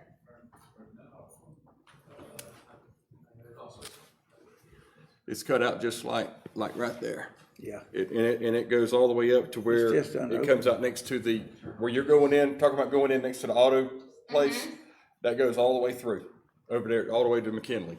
Correct, but Well, not to McKinney, because we own a block that goes toward the other way too. correct. So if you were to use that land, we own the land on all the way to the road. There's another tip that runs back toward the other way also.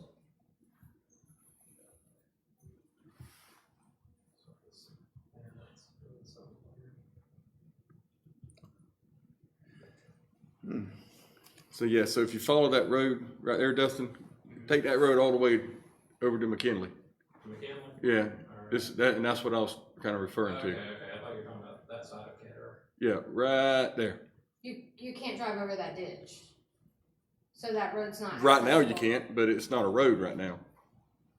And that's the But thing, it's that's right what away. we're saying. That's the thing is that If all you this need- is that these if aren't someone needs roads. that road, we wouldn't be opposed to blocking people from having it, which was our whole focus.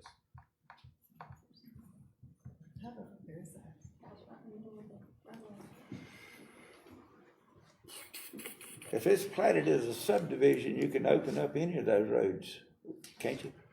You can, there's guidelines for it, but yes, sir, there can. You can open up for, public If you use. got property back there, you can open it up. Like There's he did guidelines that. for it, but yes, sir. So generally speaking, in the past, when people has put a driveway on an unplatted road, the county has kind of let them put a driveway on an unplatted road. Yeah. And it hasn't held them to any kind of standards unless they're putting a subdivision back there, then they would hold them to a standards of, building the road to, county specs. Okay.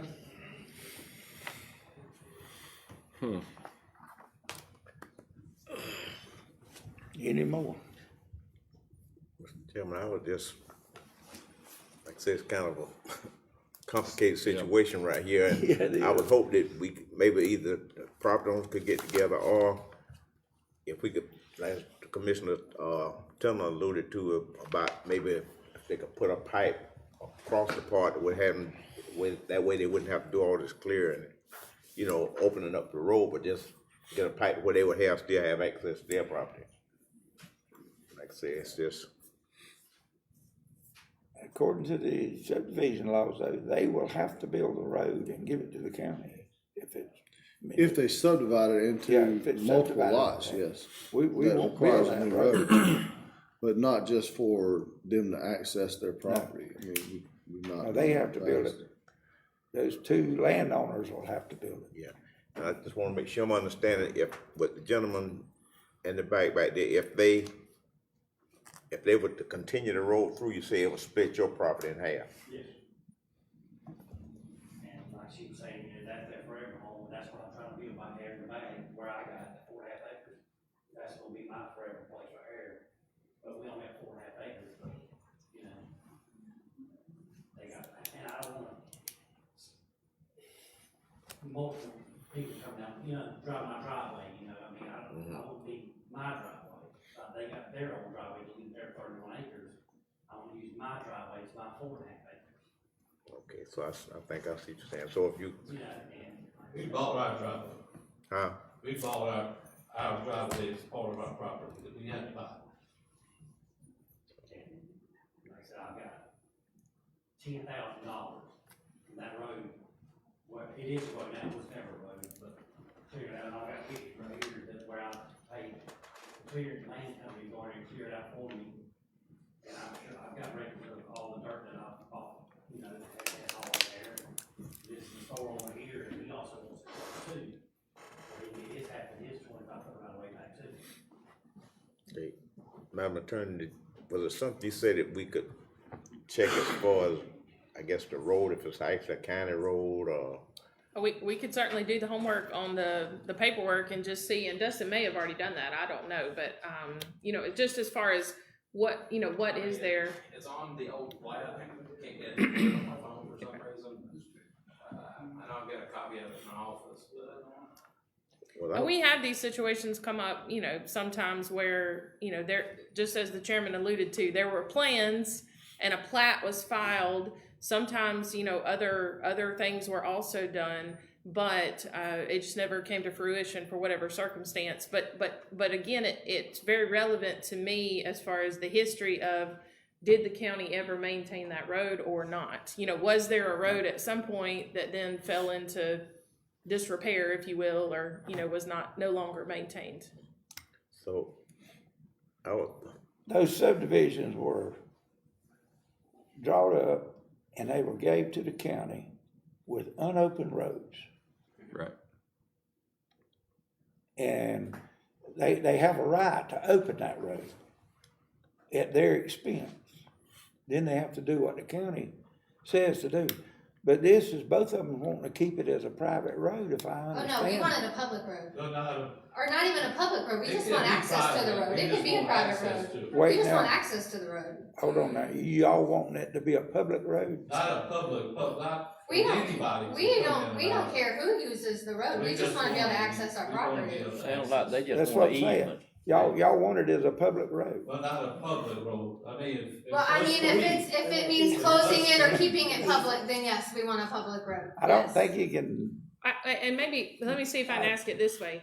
Is it that only you, your family, including your parents or, you know, whoever, is it only that you would like to use the road? Or in your mind, when you have the farmstead, would there be other people who were accessing that? For the most part, it would be family, it wouldn't be, but yes, it may be parents, children, whatever, coming in and out to that It'd just be a road. family property, we plan on keeping it as a family We property. have no intent It's to a make a good subdivision or anything like that, it's just a family home, is what it is. Mr. Chairman, I don't know if you know, these other gentlemen would be interested in that, but it sounds like to me, and I understand this is a bit of a catch-22 situation, but you know, to avoid the commission from having to take a vote on close it or not close it, it may be that, and it may be ultimately that's what you all have to do, but it may also be during the break that we could have a quick conversation with the, you know, with everybody and just see if there's the possibility of exploring an easement, because it sounds like to me that could be a potential solution that might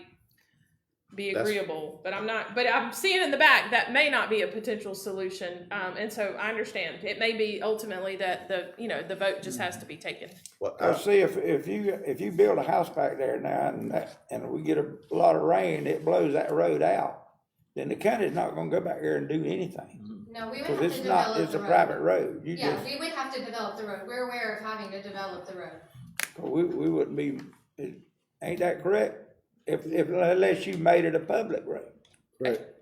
Unless you make it a public I think we road, gotta do the homework. we don't work Say on what it private is or road. what it is. Well, I mean, before we declare what it is, I guess, you know, attorneys, we need to do title search and all that to be sure that it was a legally platted and deeded road to the county.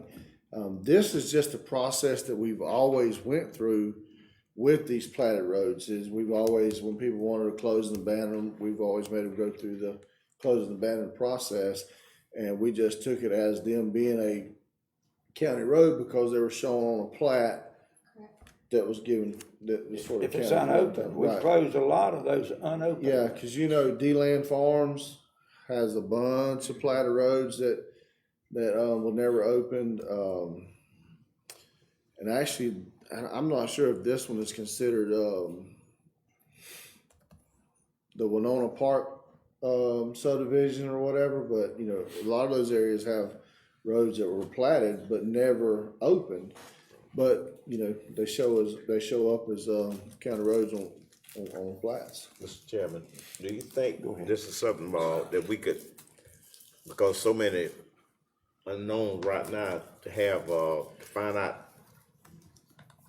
in addition to what the attorney said, maybe talking with them, and if that doesn't work out to where we will find out if it's indeed, if it is a county road, or if it's ever been platted as a county road, and then, come back and vote on it at that time? Well, and just for clarity, I think we know it is a platted county road. The question is, did the county ever maintain it, and or, you know, were there any other actions taken? You know, basically, was the road ever a road, and was it used by the public, and or did the county maintain it? Because if none of those things happened, then I think it, you know, to the chairman's question of, is it in fact actually a county road that requires closing? But, you know, that we can't really answer that until that legwork is done. I mean, I've got some pictures here, if y'all would like to look at what it actually looked like whenever there, and the process was clearer than what it looks like. You know, according to the way these pictures are right here, you know, there was never a road there. It was maybe platted to be a road, but there was never a road there. Yeah, but it's platted out. I mean, Yeah, in on the plat, when you the purchase plat, the property, it can it's be a platted road. as a road. Yeah, it can be one. I understand. Okay. Now, what I'm saying though is if you build houses back there and you're gonna open this road up, then it's gonna be a public road. So if it becomes a public road, then it's got to be built to the county specifications and accepted by the county. Correct. I do know that it can't be just fix a pig trail and we'll take it and maintain it. It has to be built to the county specs. And that was my concern. I just think if we don't close the road, it's not gonna stop anybody. Right. But now they can use it and you can use it as a private road. But it's not gonna stop nobody else from using it. Yeah. We can't, if we leave it open, we can't stop anyone. Again, and that would be, we're not forcing you to do this. They will or will not take a vote, but if prior to them taking a vote, if you want to explore the option of an easement, then that would be where you own it, but you've given someone else an easement to go over it. And so that again is, you don't have to explore that option, but you know, that would be one way of, you know, short of the vote, if you will. And with that easement, if, say, he granted the easement to this couple, then he couldn't just wake up one morning and just say, well, I'm gonna cancel that easement. I mean, okay. That may be, like I said, I'm trying to see a workable solution where both of them, you know, be happy and getting what they want. And we would be fine with an easement. I mean, that would be okay. We just want to be able to access that part of the property, that's all. We're not trying to develop it, we're not trying to put anything crazy in there. We just want to be able to get over to that part of the property. I think that's something y'all could work out. If the pool would give you an easement, you know, I think, if you don't, I think that y'all gonna have to build a public road. Is what I see. They got 30-something acres there, and they could do a culvert pipe across their road there, or come up beside Keller Tree right here and haul dirt, clear the trees out. That's like I already have. We did that too. We did that for our driveway as well. We're talking about a part that you live on to a part that you're gonna use for agriculture or for a business, and having to drive across 31 acres to the backside. You can't build a driveway across 31 acres. That's not gonna work for a business. You also got Keller Tree there too, that goes really straight. Again, that's over a half an acre from the other side. That's the issue. We just wanna share the easement. We wanna share the road. Mr. Chairman, I mean, I think, you know, as far as that, looks like we probably won't be able to work that out, which is fine. And so, but if everybody, the purpose of the public hearing has been served, which is everybody's got to say for or against. We want to make sure there's no one else in the audience that would like to speak for or against. But at that point, you know, we can close the public hearing, and then ultimately, if the commission believes they have enough information, they can go ahead and put it on the agenda for tonight. We can take a vote on it. Or if not, if there's more information you need, then we already have one that's being pushed to the second meeting agenda for October, so that's an option also. Okay. What we'll do then, is any more oppose it, or anybody else for it? Maybe not. Anybody? Is this all we have on it? I got Mr. Patel here, the actually owns the store right here. And Okay. he was wanting to close. Is he for it or He's opposed? wanting the road closed, that's why. Oh, he's wanting it closed, okay. So we have 2 for it, 2 against it, right? Mr. Patel needs to come to the podium and explain and state what his desires are as well, and his name and address, please. Okay. Give your name and address. Hi, my name is Nilesh Patidar, 2000 Crosswell Avenue, New Cross. Okay. And we own the property to the 2000 Crosswell. So I try to save the 25 foot, so we shut down the road, so we can save the 25 foot. That's all on my side. Okay. So you want it closed. All right, is any more that wants it closed? Anybody else that oppose it? Except y'all two. Okay, we're gonna carry it over to the meeting, we're gonna close the public hearing, and we're gonna move it over to the meeting. That's what we'll have to vote on. Okay, thank y'all for coming.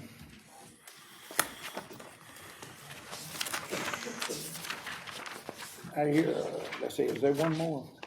Nope, that's all of them. Okay, I hear a motion to close the public hearing. So moved. Got a motion and a second. All in favor? Aye. Okay, public hearing's been closed. Okay, we're gonna go to a regular meeting, we'll take about 10 minutes. It's ready. You want to, or you wanna go right on into it?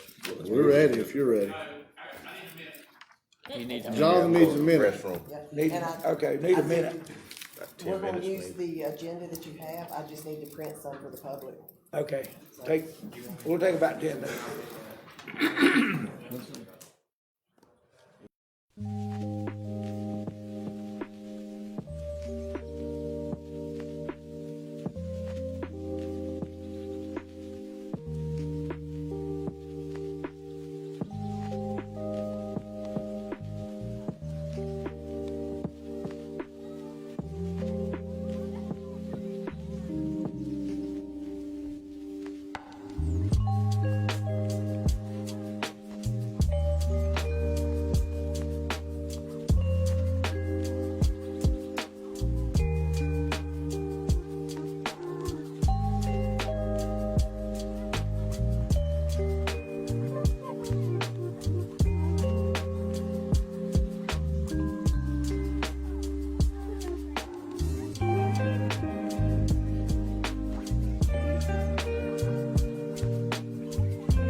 This is our regular meeting. And, done done that. Okay, we're gonna go on to the agenda items. Mr. Chairman, We- see here. Here. For the agenda items. Make a motion to yeah, approve the agenda. Well, I wanna, add something to the agenda at the end of the, meeting. Okay. Request to go into executive session, discuss personnel. Okay. All right. So we don't wanna approve the agenda down here. Well, I just wanna prove, I wanna add that to it. at Add the that end to of it, the- okay. I hear a motion to approve the agenda. So moved. Got a Second. Second. All in favor? Mr. Chairman, that is with the addition of going to executive session. Okay, did y'all get that? Go into executive session We'll make it. at the end Make of it the now? meeting. Yeah, I've got here that you want to add that to it. Add that to it. Okay. And, Okay. so All right, adding well, I move that we that, approve the agenda Personnel. with the addition of the executive session at the end. I just need the motion in a second. Okay, you got I a make a motion. motion. Okay, and then first. You got a second? Okay. Let's vote on it.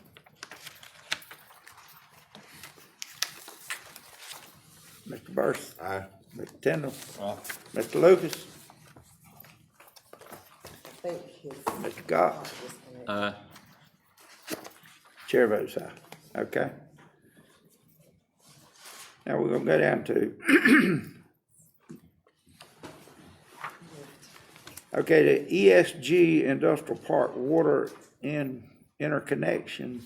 What we're gonna do is, we didn't have it, so we're gonna just table that one, right? Just make a motion. Okay. That's correct. I hear a motion to table it. I make a motion, Mr. Chairman, we table that. Okay, got a second? I'll second it. Got a motion and a second. All in favor? Aye. Aye. Okay, that's been tabled. Okay, be ordinance 2025-03, weight limit for Wind Clay Drive. Mr. Chairman, I move we, approve the ordinance 2025-03 for the weight limit on Wind Clay Drive. Okay, got a second? That also includes the stop signs, right? That's Yes, a sir. four-way stop sign. Plus and the all. four-way stop. Four-way stop. And that's on what is Stetson and what's the other street? Mesa. Mesa. Mesa. There you go. I second it. You got a second? there? No, I hadn't yet. Second. Okay. Got a motion and a second. All in favor? Aye. Aye. Do we need, individual votes on these? Individual vote. Individual vote, okay. Mr. Burris? Aye. Mr. Tindall? Aye. Mr. Lucas? Mr. Lucas? Mr. Cox? Aye. Chair votes aye. He back on, I don't think so. The light went out, I think it disconnected. did it? Okay. Okay, request to add Veterans Day to Ware County approved holiday. Mr. Chairman, I offer motion that we, add the Veterans Day to the Ware County list of approved holidays. I second. All right, I got a motion and a second. Any discussion? Let's vote on it. Mr. Burris? Aye. Mr. Tindall? Aye. Mr. Lucas? Mr. Cox? Aye. Chair vote aye too, I guess. You take off. Give me another day off. Okay, D, approve the radio tower leases. Mr. Chairman, I make a motion that we approve the radio tower leases for Ware County EMA, Public Works, EMS, Ware County Fire Department, and the Ware County Sheriff's Office. Second. Okay, got a motion and a second. Any discussion? Mr. Chairman, do we need to state the amounts in this motion as far as, and it's also for 1 year with a option for 10-year renewal each year? If it makes the commission feel better, we can do that. It's, Or okay, I can list it in the minutes, however you want to do. that'll be in there. I can list Put it. it Okay, in if you already got it, I mean, the amounts that we had on there, I just, I'm saying I can list that in the, Okay. if you want that to be included in the okay, motion. I appreciate it. So I'll just put include amount and length of lease. Any, okay, any more? Not, let's vote on it. Mr. Burris? Aye. Mr. Tindall? Mr. Lucas? Mr. Cox? Aye. Chair votes. Okay. This is a resolution 2025-20 approve rural public transit grant application. Mr. Chairman, I move that we approve the resolution 2025-20 for the approval of the rural public transit grant application. I'll second. A motion and a second. Any discussion on it? Mr. Chairman, just for the public's edification, and what we're doing here is this rural transit, it's already been in place for how long, James? Years? This year's, I know 2000s, I'm not sure exact date, but it's been in place for a long time. I know a Since lot the of people regional benefit come from out, it. right after the regional this- come out. This is a service that the rural transit, public safety, public transportation, they use this to take people for various and sundry things, i.e., doctor's appointments, maybe if you got to go grocery shop, whatever, Bags, Medicaid, court appearance, I think. Right. Work. Okay. And this doesn't cost us anything. Right. No, It they doesn't pay for cost cash, us. they have to pay for their ride. Okay. Any more discussion on it? Not, let's vote on it. Mr. Burson? Aye. Mr. Tindall? Aye. Mr. Lucas? Mr. Cox? Aye. Chair votes aye. All right. Now we got resolution 2025-21, approve the raw contribution option. Mr. Chairman. Now, that's the Mr. same Chairman, thing, but it's just got to be, they got to have a resolution, is that right? Yeah, I move that we approve the resolution 2025-21 to approve the Roth contribution option. Okay. I'll second that. You got a motion and a second. Any discussion? Yes, sir. Mr. Chair, I just wanted to say that this is just another option for our employees moving forward to be able to put their contributions in post-tax, so they Okay. can pay the tax ahead of time. Right. Instead of waiting until they're 62 or 65, I don't know, whatever the age is. Mr. Tindall, can your motion include also the agreement to change the plan? It's the resolution and the agreement to change the plan. There's two Okay. forms in there. All right, so the resolution and to approve the plan, or whatever you just said. So they can change the plan? Yeah, it's a resolution and an amendment. And an Two amendment, amendments. There's okay. two forms that we set aside. Okay. All right, so I move we approve the resolution and the amendment Okay. for the Roth IRA contribution option. All right. You got a second? I'll second. All right. Any discussion on it? Not, let's vote on it. Mr. Burson? Aye. Mr. Tindall? Aye. Mr. Lucas? Mr. Cox? Aye. Chair votes aye. Okay. G.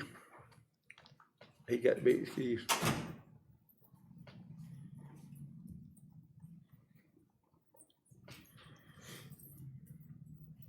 You can proceed, you got three. Yeah, we got a should go quorum. on. You got a quorum, you can proceed. Yeah, we still got a quorum. All right. G, alcohol license request 2501 Plant Avenue.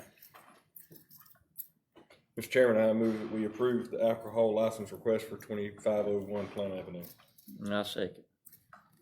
Okay, got a motion and a second. Any discussion on it? Okay, let's vote on it. Mr. Burris, Mr. Tindall, Aye. Mr. Lucas, Mr. Cox, Aye. chair votes aye. You can ask- Okay, Mr. Chairman, you can ask Mr. Burris his vote. Burris, you vote? On the alcohol? Yeah. Yeah, aye. 2501. Aye, okay. He voted aye. All right, 8, alcohol license request for 1900 Alma Highway. Mr. Chairman, I make the motion, we approve that. Okay, got a Second. second? Got a second. All right, any discussion? Yes, sir, I just wanted to make it known that I think this one, 1900 and 1902, it's a change of ownership, from what I understand.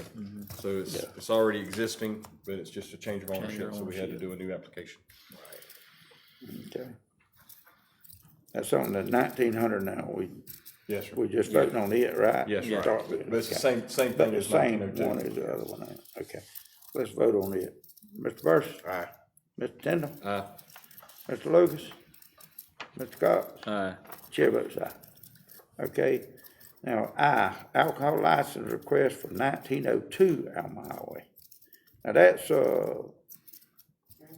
liquor store, right? It's a package store next door. Right next door Package to the store. little Okay. meat market. Yeah.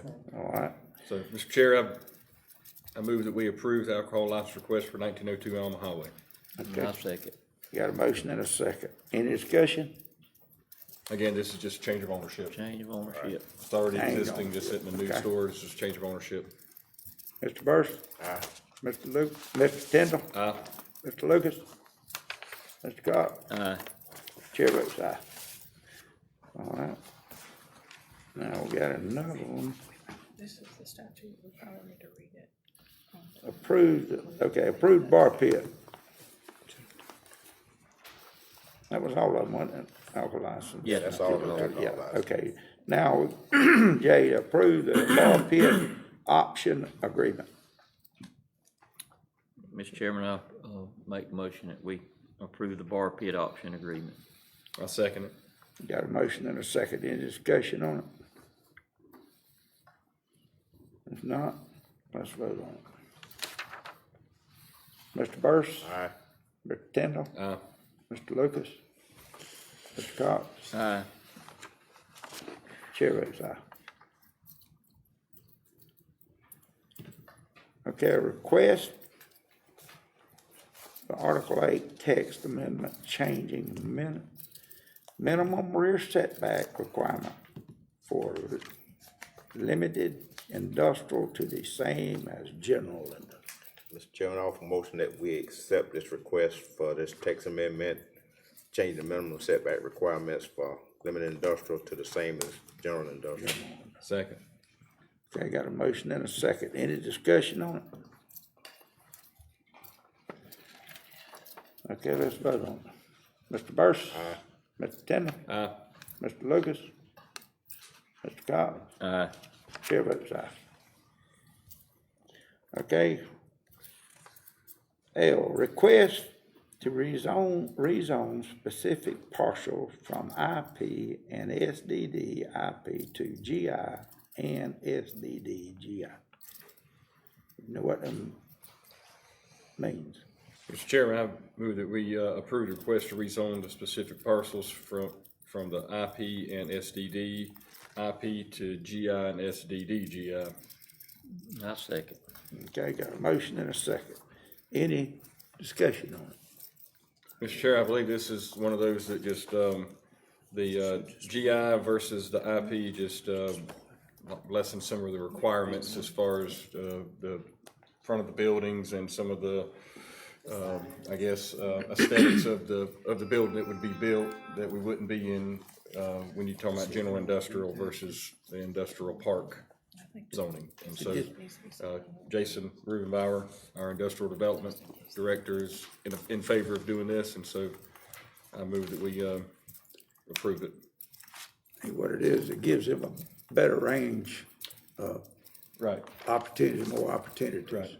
Okay. Opens it up to where you can put, a lot more people would be inclined to purchase it or build on it. I believe that's the one you used, the Simmons building as the example. Right. Okay. Well, because we moved it to IP years ago because of the Simmons property. True, Jason? And so now we want to move it back to the GI, so that way it'll open it up for pretty much Everything. everything. All right. Any more comment? Okay, now let's vote on it. Mr. Burris? Aye. Mr. Tindall? Aye. Mr. Lucas? Mr. Cox? Aye. Chair votes aye. Okay. Now, request to rezone 2401 State Street from R90 to C3. Mr. Chairman, I make the motion that we rezone 2401 State Street from R90 to C3. Second. Okay, got a motion and a second. Any discussion on it? Mr. Chair, that property is already, in an area that, on that, right there on State Street or US 1, or I think it's actually Ozzie Davis is what it's called at that point, but either way, there's already some commercial properties in that area, and so I don't think that this is gonna affect any of the properties around it. Yeah, there's commercial property right there, Yes. across the road from it, and all around. Okay. All right, got a motion and a second. Any more discussion? All right, let's vote on it. Mr. Burson? Aye. Mr. Tindall? Aye. Mr. Lucas? Mr. Cox? Aye. Chair votes aye. Okay.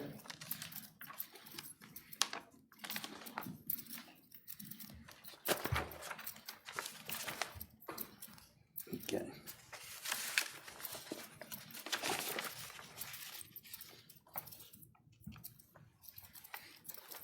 Request to rezone 840 McKinley Road from R75 to R75 mobile home. Mr. Chairman, I believe this is the one that we were gonna ask for, to move it or to table it, so I make a motion that we table this request for the rezoning of 840 McKinley Road from R75 to R75 MH. I'll second Is that that motion. for, until we find out Right, we're what, gonna- to the owner, what he really wants? Right. Right, To we were do. gonna bring the owner in How many since trailers he he wasn't want? able to make it tonight, and, bring him in Okay, so we can have him here. all right, let's, So I move that we table it for right now. got a motion to table it. Got a second? I second it. Got a motion and a second. Let's vote on it. Mr. Burson? Aye. Mr. Tindall? Aye. Mr. Lucas? Mr. Cox? Aye. Chair votes aye. Okay. Request to close and abandon unopened section of Center Street in South Deanwood subdivision. Mr. Chairman, if I may, before you all take a vote, I just wanted to read in for the minutes, OCGA 32-7-2 subsection B1, which relates to, the closing of a road in the county's road system. And just so that you all would have this information before you, it says, when it's determined that a section of the county road system has for any reason ceased to be used by the public to the extent that no substantial public purpose is served by it, or that its removal from the county road system is otherwise in the best public interest. And then it goes into all the steps, which I believe Dustin has taken as far as the required advertisement, notice to the public hearing, which we had earlier tonight, all those things. But I just wanted you all to have that. And then, of course, you've got your findings put before you by staff also that does detail some information. Okay. Thank you, Council.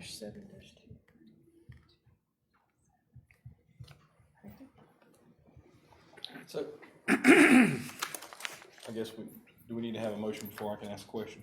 I don't have a motion yet. You can ask a question. Okay, so my question is this, is that, I mean, if you look at that, any of those properties all around there, there's plotted streets everywhere, or roads, or what have you. So, if they're on a plot somewhere, that means that if the county so chooses, we can put tractors on that property, regardless of whose it is, and start building the road. So the best evidence that we have tonight is we have a plat that shows an indication to build a road.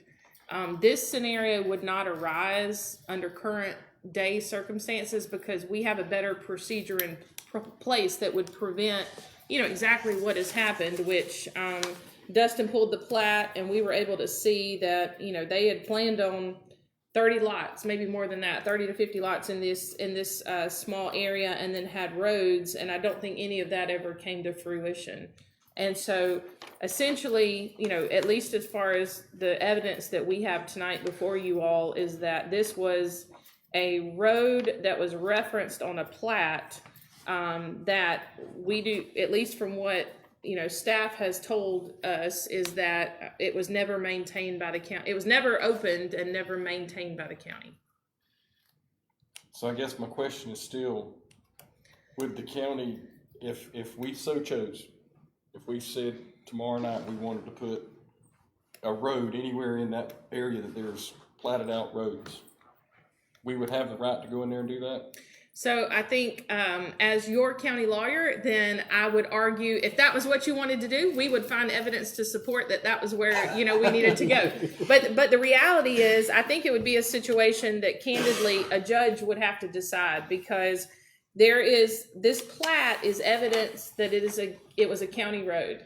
But all other evidence indicates it was never a county road. Just like I said, there's no deed, there was no county maintenance. It doesn't appear the road was ever actually built. So there's evidence on both sides that would argue for or against the scenario that you've proposed. Yes. Okay. Good answer. Well, it's not a perfect. I mean, we all know this is not a perfect situation, and it is an unfortunate situation that I think many counties find themselves in, because historically back in I think this was from the 40s that things were done very differently back then as far as how roads were formally accepted and those sorts of things. So to piggyback on what Commissioner Teno said, so the elephant in the room is this: that road right now is not a county road. Okay, so that's pretty much, it's not a county road for all purposes. It's not a county road. So if it's not a county road, then what is it? And I think that's a fair question. I think what we have is one piece of evidence that it is a county road. That's the plat. But we have a lot of evidence that it's not a county road. All the things I just named, plus also I think I left off the list. It's not actually listed on the county road list. We maintain a list of county roads, and I asked the county manager, is it on that road? So that's also one in addition to what I previously mentioned as far as do we grade the road? Is there a road there? All those different sorts of things. So it's not an unopened county road. From what the best evidence that we can tell tonight is that until the property owner began this work, it was not a road. It is listed as a road on a plat, but it was not a road that was ever built and or maintained by the county.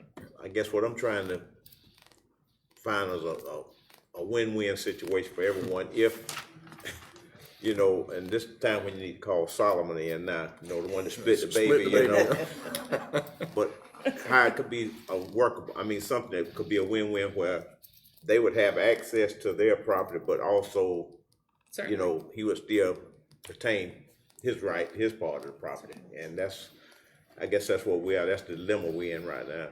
Well, and we discussed earlier, a few options for that, exploring some different ideas, but of course, that really is outside of this body's determination. What you all have to determine is essentially what I read to you as far as what the statute says is it in the public's interest to have this as a public road, or is it not? And then. And I can read that one more time just so we have it right in front of us. But I guess my question is that if it do we get walks to that like a duck and analysis? quacks like a duck, then it's a duck. This has never walked or quacked like a duck. Yeah. This has never been a road. The only thing that says that it's a road is a plat that was drawn up in the 40s or 70s or whenever it was done, but it was never a road. I understand. So that being said, we shouldn't have to close something that was never a road. And that's a absolute fair point. We have recommended, our firm does recommend to all of the counties we represent, when we have situations like this, if there is any evidence that it was a county road, and any evidence could be a variety of different things. It could be that it was maintained for 10 years back in the 40s, but it's never been maintained since. You know, it could be just that we had it by prescription. So in this situation, you know, there is some evidence, but then there's a lot of evidence against, as you said, and it may not, you know, it may in fact not be a duct. But I think your point it could fall under, you know, to the extent that no substantial public purpose is served by it, or that its removal from the county road system is otherwise in the best public interest. You know, even the statute itself references being in the county road system, which this property is not. Right. So really the plat is the one piece of evidence that is that has us here tonight on this issue. Gotcha. Now, we can't deny those folks in the back from having access. We know that. If they want to use that as a right of way to come out of there, then we can't stop them from doing it. Unless they have another access.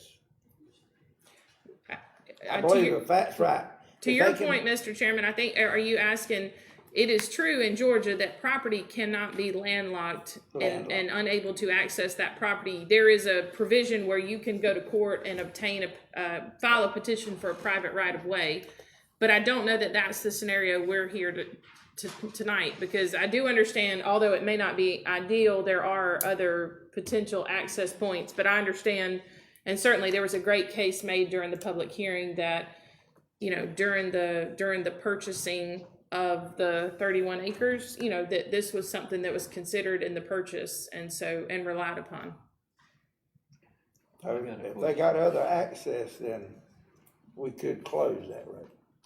Well, you could close the road even if they didn't have access, but they would still have a right to go to the court to petition for a private right of way.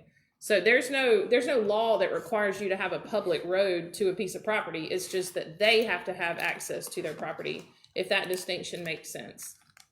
So we could always close the road. It would just be that they would have a right to get access to the property. The property owner would. Okay, but now you say close the road, but I thought it had been determined that it wasn't really county road. So how can we close it? How can we close it if it's not? And it's not ours. Well, because I think what she was saying is that what Hall, Booth, and Smith say is that if there's any evidence that it was, then we should close it or leave it alone. And in this case, there was the plats showing that there was, but there's no other evidence showing it. And it was so since there is something, then we have to close it, or should. I'd like to say, when a road is closed and abandoned, we do not give anybody a warranty deed. We give them a quitclaim deed, which we're not warranting any That's correct. validity of that being The ownership. So it's we're not, by closing it, we're not making a finding that the county owned the road. We're just closing any ability for the public itself to access the road under our ownership, and then we would be quit claiming any right the county has, which arguably in this scenario may be no right, because there's not a deed, there was not ever any possession through prescription, you know, those sorts of things. So I understand it is a bit complicated, but I still do believe it is a best practice to close the road in this situation, so if that's what the commission determines appropriate. So if we close it, then could Mr. Poole, could he grant, I guess, easement, or would that? Yeah, I mean, it's his property. He can do what he wants to with it at that point. Mm-hmm. Yeah. And we discussed that earlier as a potential option. Okay. Being that said, then I have a request for the close and abandon. Well, Madam Attorney, help me out here. So if I made a motion to close the road with the stipulation that the owner, Mr. Poole, grant an easement to this couple. I don't think this body would have the authority to force, we really only have the ability to close the road. We wouldn't have any ability to put conditions Okay, such well, as. that's why I wanted. Yeah, because that would affect an ownership right. That's a great question.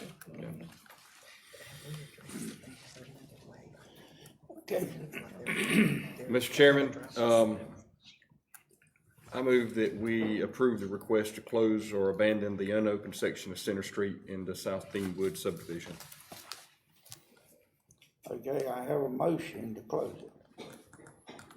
Do I have a second?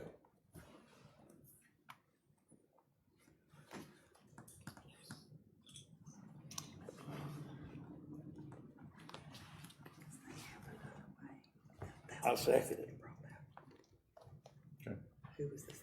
The chairman.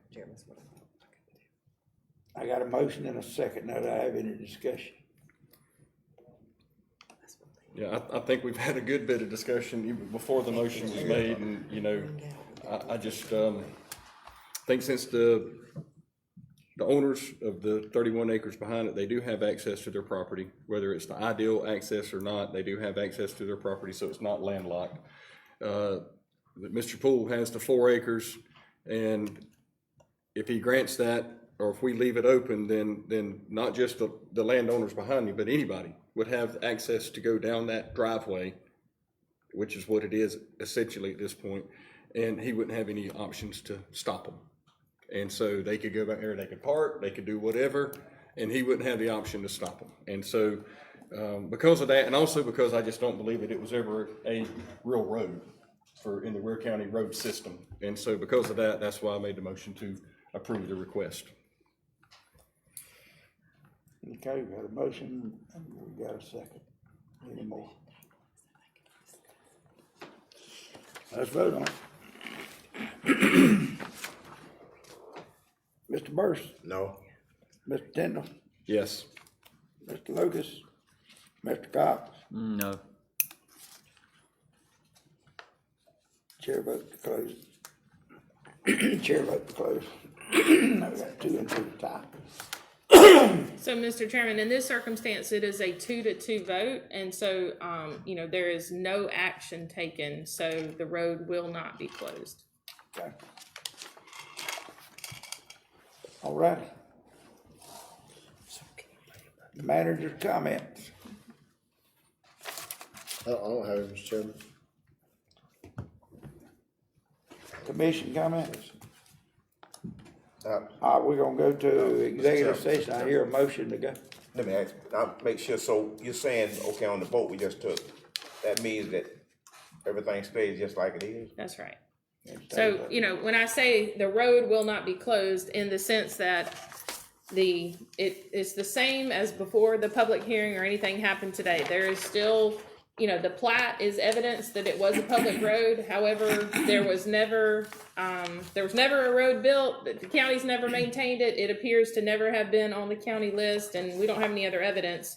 So really, you know, at that point, it's an issue between,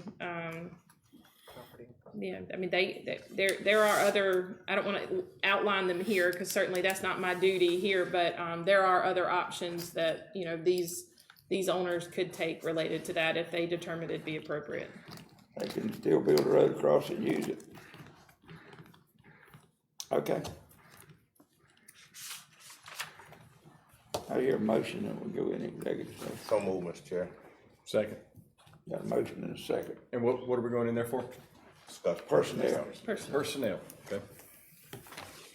All right.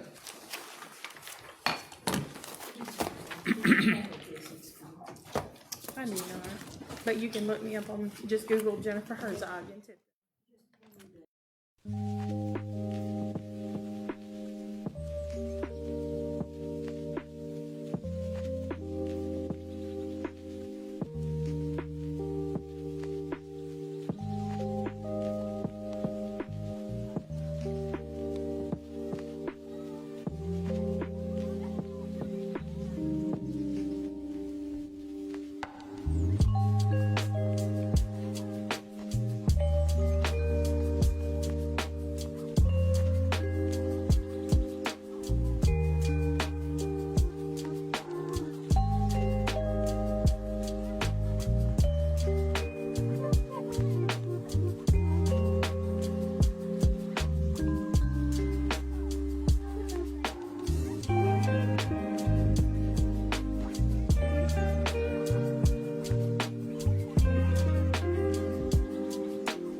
adjourn our executive session. I hear a second. I'll second it. Okay, got a motion and a second. Any discussion? All in favor? Aye. Meeting adjourned. Well, that was. No, that was executive I hear a session. motion to adjourn the meeting. So move, Mr. Chair, during the meeting. Second. Got a motion and a second. Now we're out. All in favor? Aye. Meeting adjourned. I see.